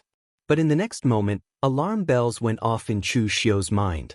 Cultivating the heavens sun gazing at air, his perception was not the strongest among warriors of the same level, but it was among the best. He did not feel the slightest bit of power, but according to his calculations, a strong sense of danger was already attacking him from all directions. In an instant, the sun, moon, and stars revolved in Chu Xiu's eyes. He pushed his mental strength to the limit, and used the heavens sun gazing at air with all his might. In the next moment, Chu Xiu's figure suddenly retreated frantically to the left. But at the same time, the air around him let out a trembling sound that sounded like the cry of a sword. It seemed to resound in everyone's hearts. At the spot where Chu Xiu had just appeared, a sword chi seemed to appear out of thin air. It condensed in the void and slashed the ground, creating a sword mark that was hundreds of feet long. Almost in an instant, the damaged imperial city immediately activated the formation. But in the next moment, the formation exploded with bursts of light and was completely extinguished. The aftermath of Kang Dongming's sword had actually activated the formation and completely destroyed it at the same time. Chu Xiu looked at Kang Dongming in shock, while the others looked like they had seen a ghost. What kind of power was this? Was this Kang Dongming at the true fire spirit refinement realm or the heaven and earth elucidation realm? Chu Xiu took a deep breath. There was one thing he really did not expect, and that was Kang Dongming. He had very little information about the Sword Saint of the East Sea, including that of the Wind Sweeping Tower. After all, the Wind Sweeping Tower's influence in the outer endless sea was not strong. Although he had predicted that Kang Dongming would make a move, he did not expect Kang Dongming's strength to be so strong. He now knew how Sword King City, the Forgetful Sword Hut, and the Wind Cloud Sword Mound had lost. This guy was simply a monster. Others pursued martial arts while Kang Dongming pursued the ultimate swordsmanship. He was even willing to sacrifice martial arts for the sake of swordsmanship. His current strength was infinitely close to the heaven and earth elucidation realm. He was not suppressing his strength, but he did not try to comprehend and communicate with heaven and earth at all, devoting himself to swordsmanship. For the sake of swordsmanship, Kang Dongming did not even have the time to break through to the heaven and earth elucidation realm. If he was not a monster, then what was?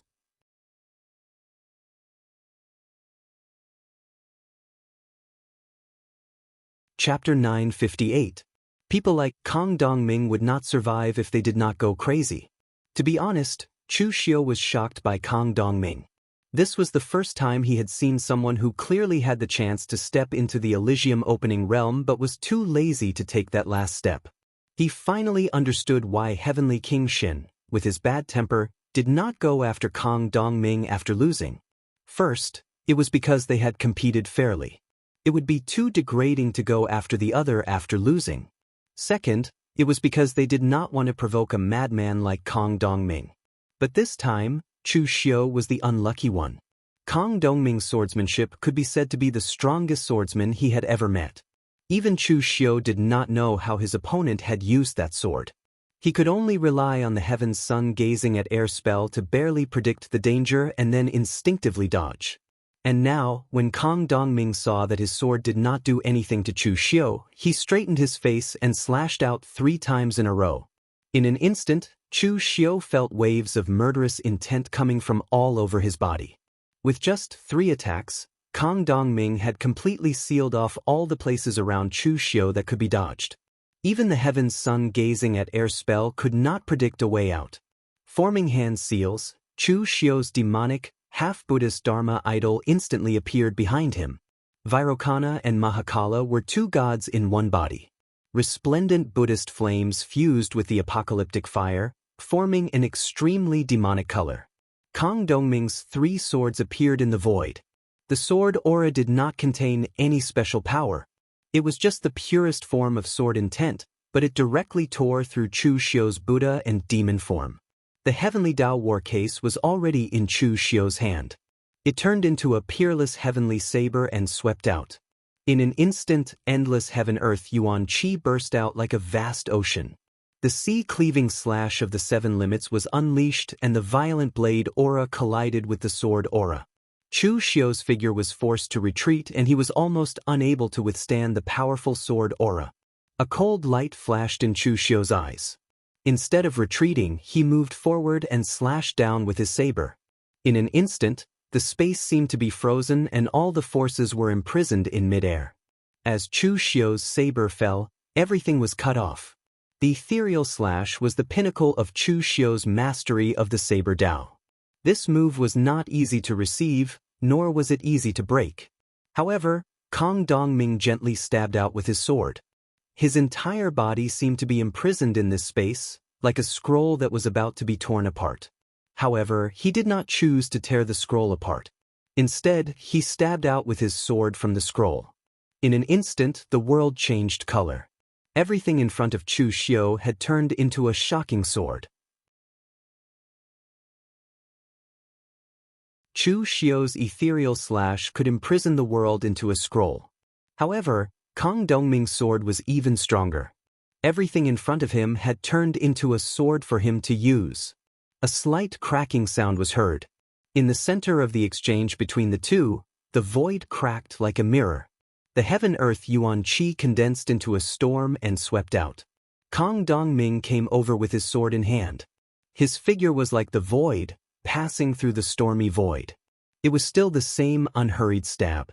The aura of the entire heaven and earth became incomparably sharp. The sword intent was no longer soaring into the sky, but directly penetrating into this part of the world.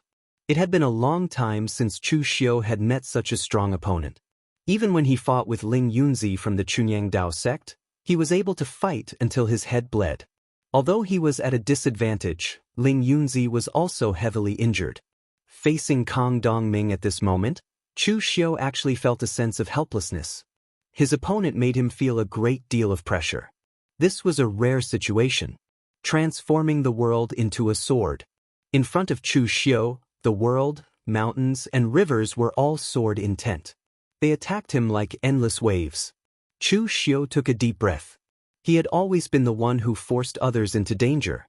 The number of times that others had forced him into danger could be counted on one hand. If the world was a sword, then he would destroy the world. At this moment, Chu Xiu formed a seal with both hands. The ghost-like murmuring and wailing instantly rang through the world. Chu Xiu's body was already stirring up a violent and turbulent demonic aura. In an instant, the entire world seemed to have stopped.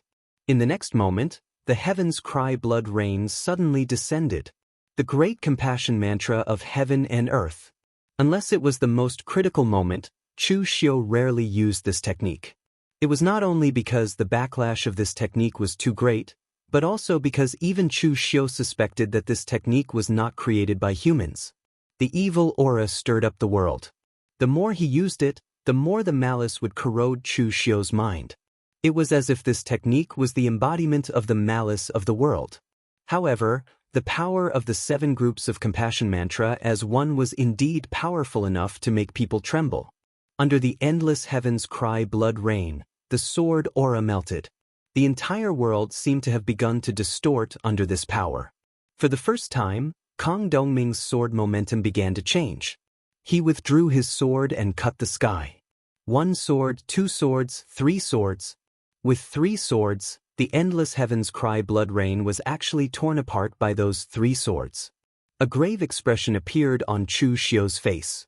Previously, when facing the great compassion mantra of heaven and earth, the others could only resist it head-on. However, Kong Dongming actually broke the endless heavens cry blood rain with 3 swords. This kind of strength was simply shocking. Kong Dongming looked at Chu Xiu and suddenly said, "This martial technique of yours is very powerful." This was the first time that Kong Dongming spoke. It should be said that it was the first time that Chu Xiu had seen Kong Dongming since he had met him. His voice was obscure, as if he had not communicated with anyone for a long time. Even his words were extremely slow. However, after this sentence, Kong Dongming did not say anything else and continued to attack with his sword. At this moment, monstrous demon Qi descended from the sky. Wei Xia directly led Chu Wuji and the other experts of the Yinma clan over. Not bad, at least I'm not late. Wei Xia chuckled and waved his hand. Chu Wuji and the others also joined the battle, making up for the lack of people under Chu Xiu. Chu Xiu was surprised and said, "Elder Wei, why are you here?" Actually, this time, Chu Xiu did not intend to trouble Wei Xia. On one hand, it was because Elder Wei was indeed an elder who sincerely treated Chu Xiu well. Although he was not Chu Xiu's master, it could be said that he cultivated Chu Xiu as his successor. Although Wei Xia had the power of the spiritual refinement realm with true fire, he was old after all. Although he had combat power, his qi and blood were still declining. Previously, when Wei Xia helped Chu Xiu stop the Great Light Temple Su Yun, he had already shown signs of fatigue. Chu Xiu also did not want Elder Wei to continue fighting for him. This kind of intense situation was not suitable for Wei Xia to perform. Also, when Chu Xiu formulated the plan, he had not yet come into conflict with the Great Light Temple and the Buddhist sect.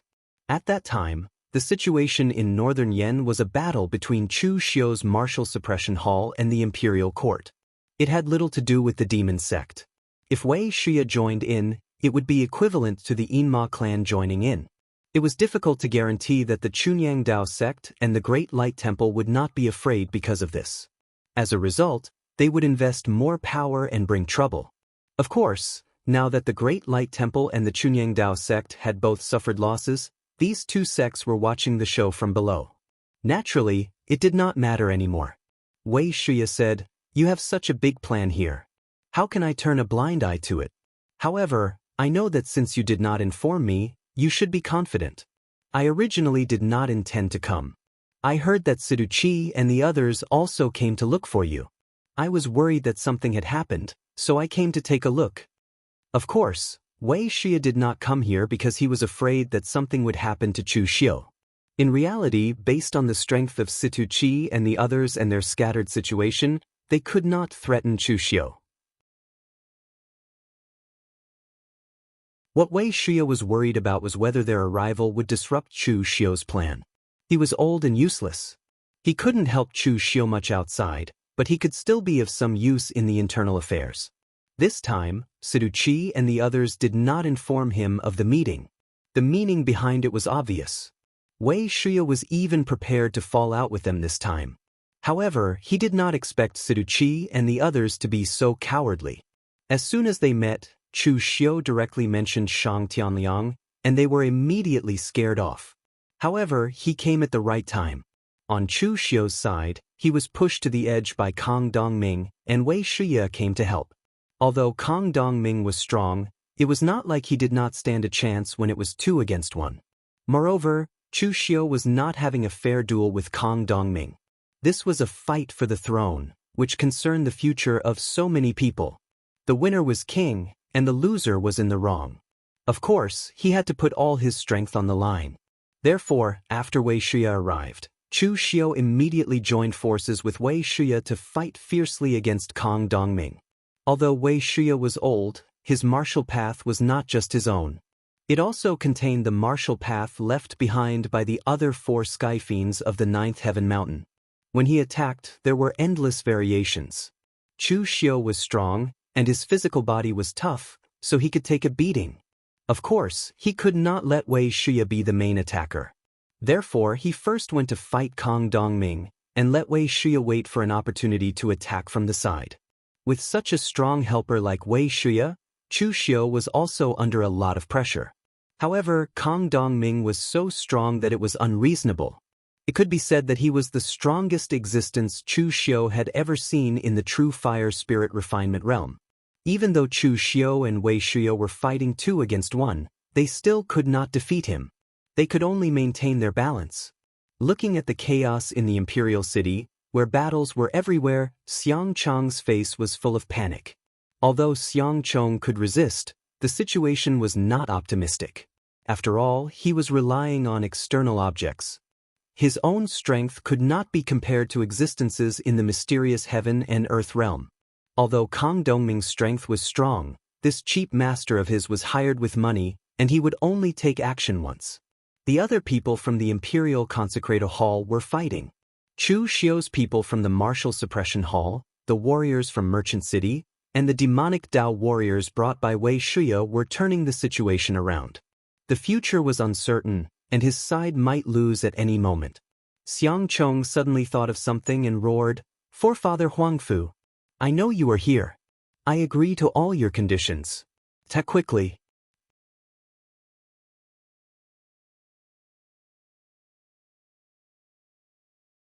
Chapter 959. When Xiang Chong suddenly called out the Huangfu clan's name, everyone present was taken aback. Even Chu Xiu was the same. This was because Chu Xiu had never considered that the Huangfu clan would interfere in this matter. Huangfu Song's strength wasn't considered weak, but it wasn't considered strong either.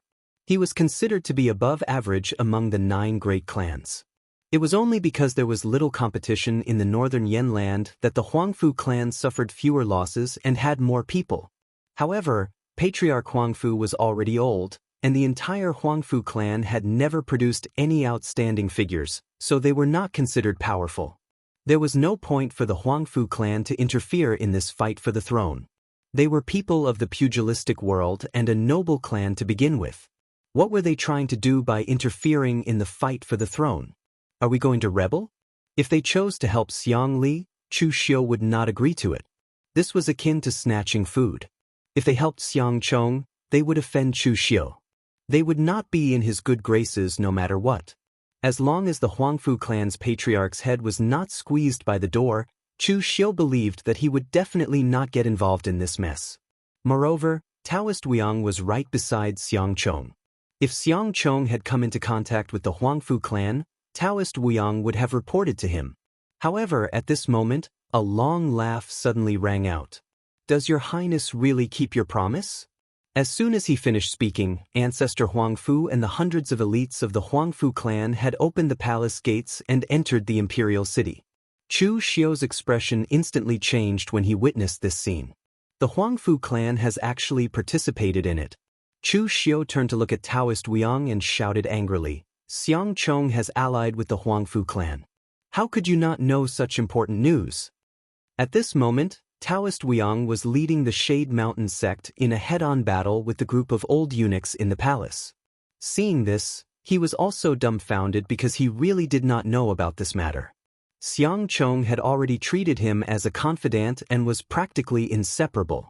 How could Xiang Chong have met with the Huangfu clan? Actually, this matter could not be blamed on Taoist Wiang's incompetence. It could only be said that it was too much of a coincidence. Xiang Chong had never seen anyone from the Huangfu clan, and the Huangfu clan didn't send anyone to see Xiang Chong either. The person who facilitated the cooperation between the two sides was an unexpected person, Lin Fengyu. Whether it was in the eyes of Chu Xiu or Taoist Wiang, Lin Fengyu was a standard piece of trash, unable to accomplish anything but good at spoiling things. But even trash had good luck. In the face of Taoist Wang's pressure, Lin Fengyu had done many foolish things. In the end, he had courted death by provoking Chu Xiu. As a result, he had been slapped to death by Chu Xiu. However, before he courted death, he did a lot of stupid things. Most of them ended up as a joke, but the only successful one was the Huangfu clan incident. Just like what Chu Xiu had thought before, the Huangfu clan's participation in this fight for the throne was akin to wading into muddy waters. He wouldn't be able to gain any benefits at all and would only be looking for trouble. Any normal person would think this way, so no one contacted the Huangfu clan. However, Lin Fengyu was no normal person. Instead, this idiot went to contact the Huangfu clan, and actually managed to facilitate half of this matter by a freak combination of factors. He got the Huangfu clan to agree, but Xiang Chong didn't agree to their conditions. Lin Fengyu had only told Xiang Chong about this matter. Naturally, Taoist Wiang didn't know anything. In fact, he couldn't be blamed for being careless. Who would care about a piece of trash like Lin Fengyu? Paying attention to him was simply a waste of time. While fending off Kang Dongming, Chu Xiu said coldly, "Ancestor Huangfu, you are a veteran of the pugilistic world. You should know what you can and cannot interfere in. Do you think you have the right to interfere in today's situation? Are you tired of living after eating arsenic? Or are you looking for some excitement and play a big game before you die? Facing an existence like ancestor Huangfu, Chu Xiu didn't have the slightest bit of courtesy. If it wasn't for the fact that the Huangfu clan hadn't provoked him much, why wouldn't the martial suppression hall in the northern Yen cause trouble for the Huangfu clan? Chu Xiu's words were extremely sharp and unkind. Ancestor Huangfu's face immediately darkened after being insulted. However, he didn't lose his temper and ignored Chu Xiu. Instead, he turned to Xiang Chong and said in a deep voice, "Your Highness, are you really willing to marry the daughter of the Huangfu clan, make her the empress after you ascend the throne, and make your first son the crown prince?" Xiang Chong gritted his teeth and said, "Yes. I'm willing. Ancestor Huangfu, hurry up and do it." Hearing this, the crowd went into an uproar. Even the northern Yen royalty who had been watching the show looked at Xiang Chong. Chu Xiu finally understood why the Huangfu clan was willing to get involved in this mess and why Xiang Chong didn't agree to it from the start. The Huangfu clan wanted to become in-laws with the northern Yen royalty and become a relative of the northern Yen emperor. Over the years, the northern Yen royalty had a simple way of choosing their empress. Most of them were commoners or daughters from wealthy families. They rarely chose daughters from noble families in the military because they were afraid that a relative would affect the foundation of the northern Yen. Of course, to think deeper, they were afraid that the emperor would become too powerful with the support of his relatives, even to the point where he could stand up to all the royal families of northern Yen. If that happened, would the royal family of northern Yen be Xiang, or something else? Xiang Chong wasn't an idiot. This was a sensitive matter. If he agreed, he would gain the support of the Huangfu clan, but it would also mean that his interests would be inseparable from the Huangfu clan. At that time, not to mention what the Huangfu clan would do, he would offend the entire Xiang clan. Therefore, when Lin Fengyu excitedly told him about the Huangfu clan's condition, Xiang Chong didn't agree at all. He wanted to ask if the Huangfu clan could change their condition and he would do his best to satisfy them. However, the Huangfu clan was very stubborn. They only had one condition and they were determined not to change it. Originally, Xiang Chong had already rejected this matter. However, the Huangfu clan had previously said that Xiang Chong could just ask them if he needed them. Xiang Chong was also forced to a dead end. He wanted to test if the Huangfu clan's words were true. He didn't expect the Huangfu clan to really come. At this moment, they had already reached the point where their true intentions were revealed. Either they lived or died. A bit of power was also power. He could no longer care about what would happen in the future, nor did he care if he would offend the Xiang royal family. What Xiang Chong wanted was the throne. Chu Xiu took a deep breath. While temporarily blocking Kong Dongming, he said to the Huangfu clan, "Is the Huangfu clan really going to get involved in this mess? In terms of strength, the Huangfu clan isn't weak. You've been in the northern Yen for so many years and you've never been aggressive. You've lived peacefully with the surrounding forces. Therefore, I'm very confused. You should know the risks involved. Do you think the Huangfu clan can become the leader of the 9 great clans just because they've become a foreign relative of the northern Yen?" The Huangfu clan shook his head and said, "The Huangfu clan isn't weak, but we're not strong either. What's wrong with pursuing greater strength? When we were at our peak, we were close to the Shangshuang clan. If we were to be complacent because of our current strength, then we'd be in deep sorrow. The northern Yen is in turmoil. How can the Huangfu clan be willing to be a bystander? Fortune comes from risk. Success or failure is determined by the heavens. You, Chu Xiu, have risked your life many times. Why can't the Huangfu clan do the same?" Chu Xiu narrowed his eyes and looked at the Huangfu clan. He had a feeling that the old man wasn't telling the truth. Among the leaders of the 9 great clans, the Huangfu clan wasn't the strongest, but he wasn't the weakest either. However, he was the most cautious. It was common in the pugilistic world to have a grudge with someone, but when did the Huangfu clan have a grudge with someone? Of course, in the pugilistic world, it was impossible to not offend anyone. However, the Huangfu clan had always only offended those they could afford to offend. They were extremely cautious towards those they couldn't afford to offend. He was still on Xiang Chang's side in the struggle for the northern Yan royalty. Externally, he had offended Chu Xiu. Internally, he would be a threat to the Xiang clan. What was he after? All he wanted was a gamble? In any case, Chu Xiu didn't believe it. However, it didn't matter whether he believed it or not. Since the Huangfu clan was involved in this matter, they had to be prepared to pay the price. It would be naive of them to think that they could escape unscathed from making an enemy out of Chu Xiu. At this moment, Wei Shia suddenly said, "Make a move first. Get rid of the Huangfu clan's old man. I will hold off Kong Dongming." The Huangfu clan's participation was something that Chu Xiu hadn't expected. Once they interfered, the situation immediately became disadvantageous to Chu Xiu. If they didn't settle this quickly, the outcome would be unpredictable. However, Chu Xiu hesitated and said, "But Kong Dongming." Chu Xiu had witnessed Kong Dongming's strength. It was terrifying. Chu Xiu was confident that he could hold off Kong Dongming for the time being, but Wei Shia was old after all. He wouldn't be able to last more than a few moves. Wei Shia laughed and said, "Don't worry, this old man isn't so old that I'm useless. I can still hold off for a while. Of course, you have to be quick on your side. Otherwise, my old bones won't be able to take more than a few strikes from this Eastern Sea Sword Saint."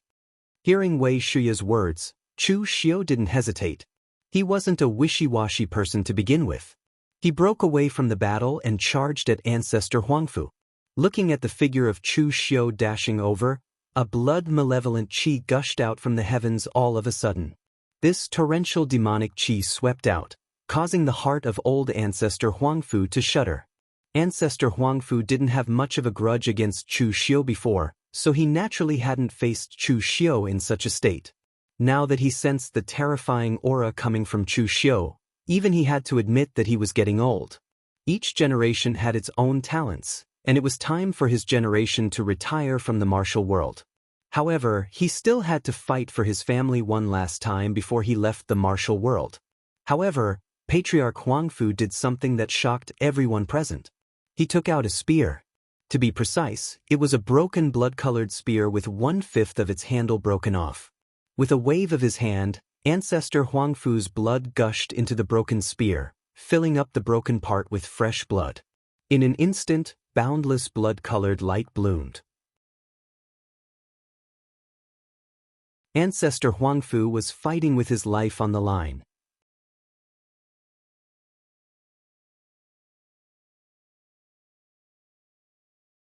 Chapter 960.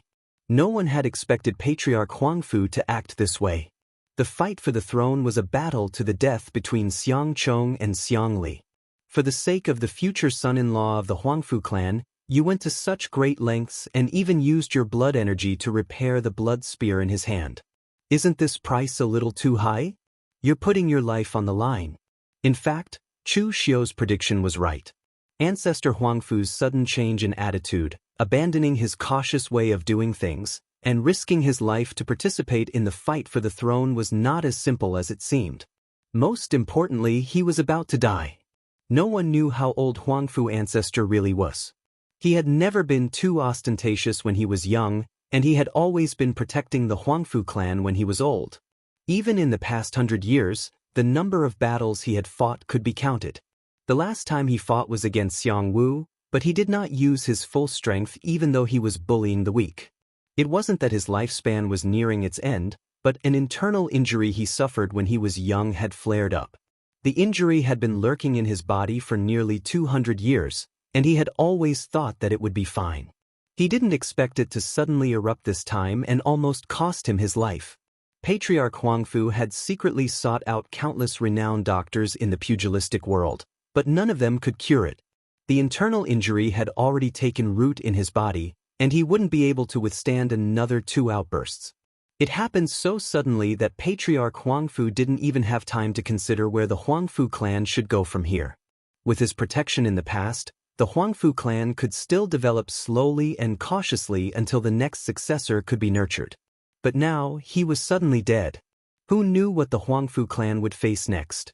Although the Huangfu clan rarely made enemies with others, he knew better than anyone after spending his life in the pugilistic world that there was no love without reason in the pugilistic world, but there was hatred without reason. Was there a need for a reason to annihilate a clan and attack others? There was no need. Even Patriarch Huangfu was wary of Chu Xiu. Based on Chu Xiu's domineering personality, if he helped Xiang Li ascend to the throne, the northern Yan martial world would respect him for sure. By that time, would he still be able to tolerate the Huangfu clan? These were all things that could not be predicted. Thus, during the last moments of his life, he decided to fight for the Huangfu clan before the second internal injury flared up again. For so many years, the Huangfu clan had been accustomed to a comfortable life. But it had to be known that the glory of the Huangfu clan in the past was obtained through numerous seemingly dangerous incidents. He held the scarlet demonic spear in his hand. After being repaired by Patriarch Huangfu's blood energy, the spear was already glowing with a ferocious blood-red light. The entire body of the spear seemed to be forged from fresh blood. Holding onto the spear, Huangfu ancestor could even hear the cries and wails of countless vengeful spirits coming from within. God knew how many people had died to this demonic spear. He had obtained this spear when he was young. In order to obtain it, he was ambushed and left with a fatal internal injury. In order to obtain it, he even betrayed his good friend and killed his brother for the treasure. But the funny thing was, he had never used the spear for so many years because the price was too high. Only now, when he was on the brink of death, did he finally use it. One had to say that fate really made a fool out of him. While everyone's attention was on Patriarch Huangfu, Lu Jianghu roared from inside the blood soul orb, "Blood-red tea. It's the scarlet handle. Why is this spear in this old man's hands? Who broke the blood-red handle?" Chu Xiu was stunned. Scarlet handle? That's the name of the spear? Do you recognize this spear? Lu Jianghu quickly answered, "Of course I do. The three divine weapons of the holy sect should be called the three demonic weapons to be more accurate. They are the sect leader's demonic saber, listen to spring rain, the Red Lotus Demon Venerable's demonic sword, yearning, and the Jianghu Demon Venerable's demonic spear, scarlet handle. The scarlet handle is said to be made from human bones. It's made from the bones of ancient ethereal enlightenment experts and is pure white in color. But as the Jianghu Demon Venerable killed countless people with the scarlet handle, blood dyed the bones red and seeped into them, turning the spear blood red. Among the three demonic weapons, the scarlet handle has the most blood on it, even more than the sect leaders listen to spring rain. Of course, to the sect leader, ordinary trash isn't worthy of him fighting. At least, they aren't even qualified to see listen to spring rain. Then why is it called the scarlet handle? Lu Jianghu chuckled and said, "You should know what a scarlet handle is. Those guys who were pierced by the Jianghu Demon Venerable's spear. Because the spear was too fast, the blood that gushed out condensed into a ball. Doesn't it look like a crystal-clear, blood-red scarlet handle?" Chu Xiu raised his eyebrows. He didn't expect the legendary demonic weapon of the Kunlun devil cult to be in ancestor Huangfu's hands. Chu Xiu had seen the demon sword, yearning. It was obtained by the sword concealing Mountain Villa and was now in the hands of the phaseless demon sect. The demonic spear, scarlet handle, had also appeared. The only thing left was Duguweiwei's listen to spring rain. Ancestor Huangfu held the scarlet handle and said in a deep voice, "Using demonic weapons to deal with demonic sects, it's really fate playing tricks on people." Chu Xiu shook his head and said, "Fate is playing tricks on you, not me. Your Huangfu clan is really a good person. You know that our three demonic weapons were lost in the past, so you specially sent this to us?" Ancestor Huangfu snorted coldly. He didn't bicker with Chu Xiu because he didn't have the time to do so.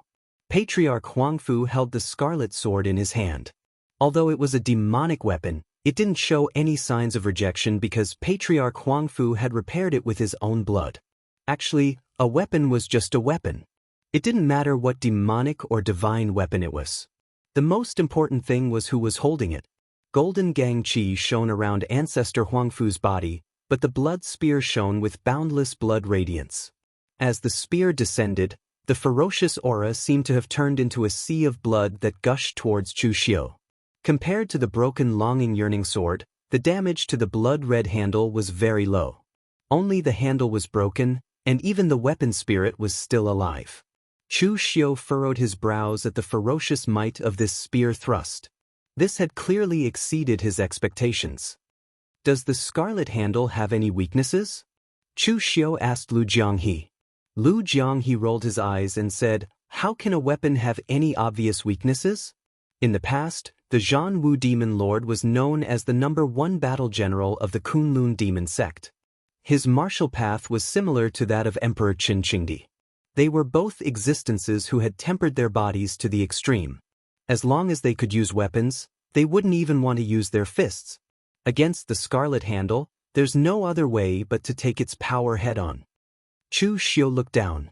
Ever since the Huangfu clan interfered, the situation became even more chaotic. Wei Shuya was still trying his best to hold off Kong Dongming. He really didn't have much time left. Therefore, at the next moment, Chu Xiu's inner force true fire and scorching Buddhist light burst out at the same time. Two extremely domineering powers surged into the peerless heavenly saber in his hand. He slashed down with the sea-cleaving saber intent, and in that instant, the powerful force seemed to tear the void apart. Old Ancestor Huangfu's mind was already immersed in the scarlet handle. With the support of his vital energy and blood, his control over the scarlet handle could be said to be second only to the previous owner of this weapon. The extremely fierce spear collided with Chu Xiu's sea-cleaving saber intent. The power that erupted from both sides directly caused a deafening bang.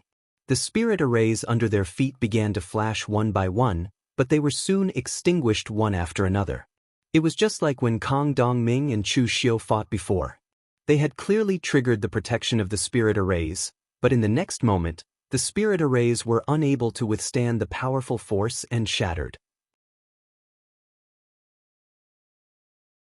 The strength of the attack between the two sides was already comparable to the power of Kong Dongming's sword strike.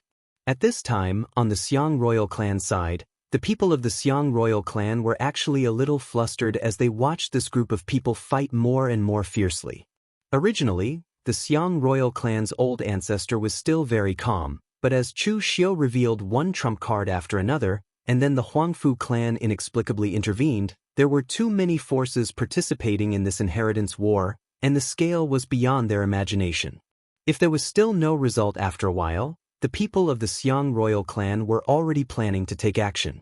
Old Ancestor Huangfu's hand holding the spear was trembling slightly. This was the first time he had used the blood-red lotus. This divine weapon, which used to belong to one of the 4 demon commanders of the Kunlun devil cult, was indeed very strong, even stronger than he had imagined. However, Chu Xiu, who he was facing, was also stronger than he had imagined. The two sides seemed to be evenly matched, but in fact he was the one who suffered the most. He had barely used his vitality to repair the blood-red lotus, and every attack consumed old Ancestor Huangfu's vitality. In this way, if he still couldn't defeat Chu Xiu after a few dozen moves, he could just commit suicide. But before he could come up with a countermeasure, Chu Xiu attacked again. Boundless demon qi appeared around Chu Xiu's body. With one arm holding the bow and the other holding the bowstring, the triple annihilation arrow burst out. The arrow, which was stained with the power of nirvanic extermination, arrived in front of Old Ancestor Huangfu almost instantly. Old Ancestor Huangfu snorted coldly and thrust out the blood-red lotus to collide with the arrow. With a loud bang, the arrow shattered, but endless world-extinguishing fire burst out from the arrow and engulfed Old Ancestor Huangfu in the blink of an eye. Surrounded by the boundless world-extinguishing fire, Old Ancestor Huangfu formed a seal with his hands. In an instant, the whole world seemed to turn upside down as endless yuan qi attacked each other from top to bottom like an hourglass. Under the pressure of this force, Old Ancestor Huangfu was able to completely extinguish the world-extinguishing fire, but Chu Xiu had already arrived in front of him.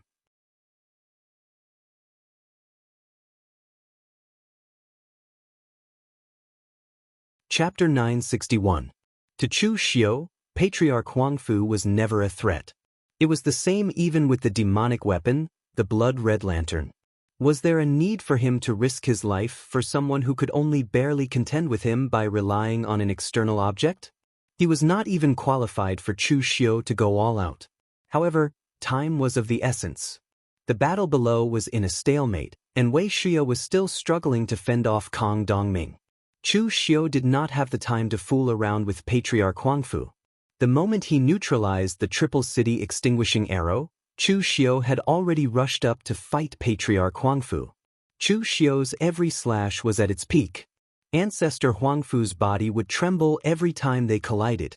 It was obvious that he was unable to withstand the powerful force. Lu Jiang, he sneered in disdain inside the Blood Soul bead. The Jianghu demon venerable was the top warrior of the Kunlun devil cult in the past. His physical cultivation was shocking, and he could even smash the Great Light Temple's Buddha golden body. This old man looks like he's about to die. He can't even unleash a tenth of the blood-red lantern's power. Although Lu Jianghe's words were harsh, he was right. Patriarch Huangfu was not a spear user, and his martial path was not inclined towards close combat. Although he had the power to forcefully unleash the blood-red lantern, he could not unleash much of its power. In fact, Forefather Huangfu could sense it himself.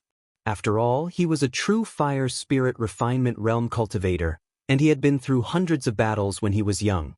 Sensing that something was wrong, Patriarch Huangfu clenched his teeth. If this went on, Chu Xiu would be fine, but he would be exhausted to the point where his qi and blood would dissipate. After blocking Chu Xiu's slash with his spear, Patriarch Huangfu retreated quickly. He reached out his hand and drew a strange rune in the air, and a trace of primordial spirit pulsed around him. The golden primordial spirit light enveloped the blood-red sword, which made Chu Xiu instinctively feel that something was wrong. He shot out the Triple City annihilation arrow again. But this time, Ancestor Huangfu didn't do anything. The blood-red handle in his hand floated into the air on its own, and with a sweep of his spear, a violent burst of blood energy erupted and shattered the Triple City destruction arrow. At this time, everyone present also knew what was going on, and they all sucked in a breath of cold air. They even suspected that Patriarch Huangfu wasn't here to fight for the throne. Did Chu Xiu kill his grandson or sleep with his granddaughter? Was there a need to be so desperate?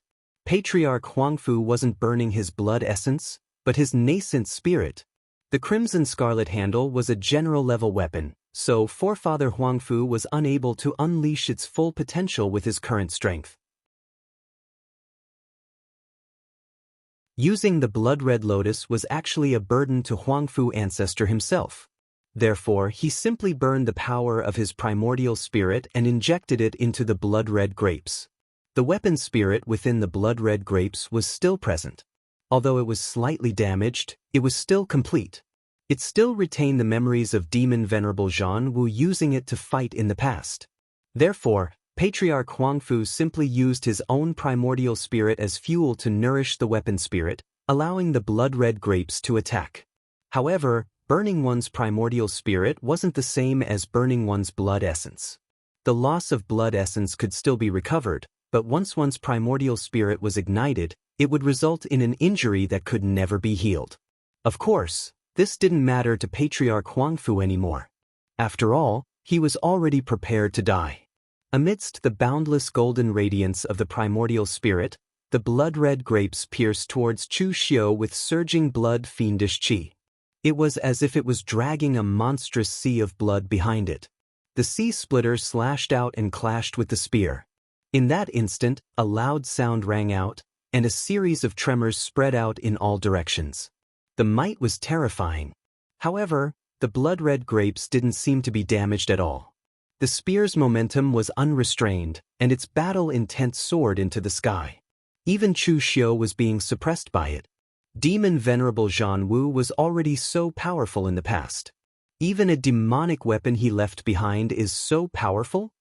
The power of the blood-red grapes far exceeded Chu Xiu's expectations. If a weapon was already so powerful, no matter how powerful the blood-red grapes were, it couldn't be as powerful as the human king sword, right? Lu Jiang, he said, what's powerful isn't the blood-red grapes, but the imprint left behind by demon venerable Jianghu when he fought against others with the blood-red grapes. That old man is burning the power of his primordial spirit to nourish the blood-red grapes.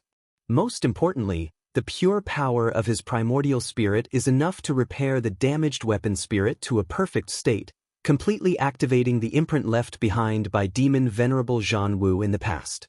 So, you're not fighting against that old man or a demonic weapon. You're fighting against the imprint left behind by demon venerable Jianghu in the past. You should be satisfied that you're able to fight like this. Chu Xiu frowned when he heard that. He looked around.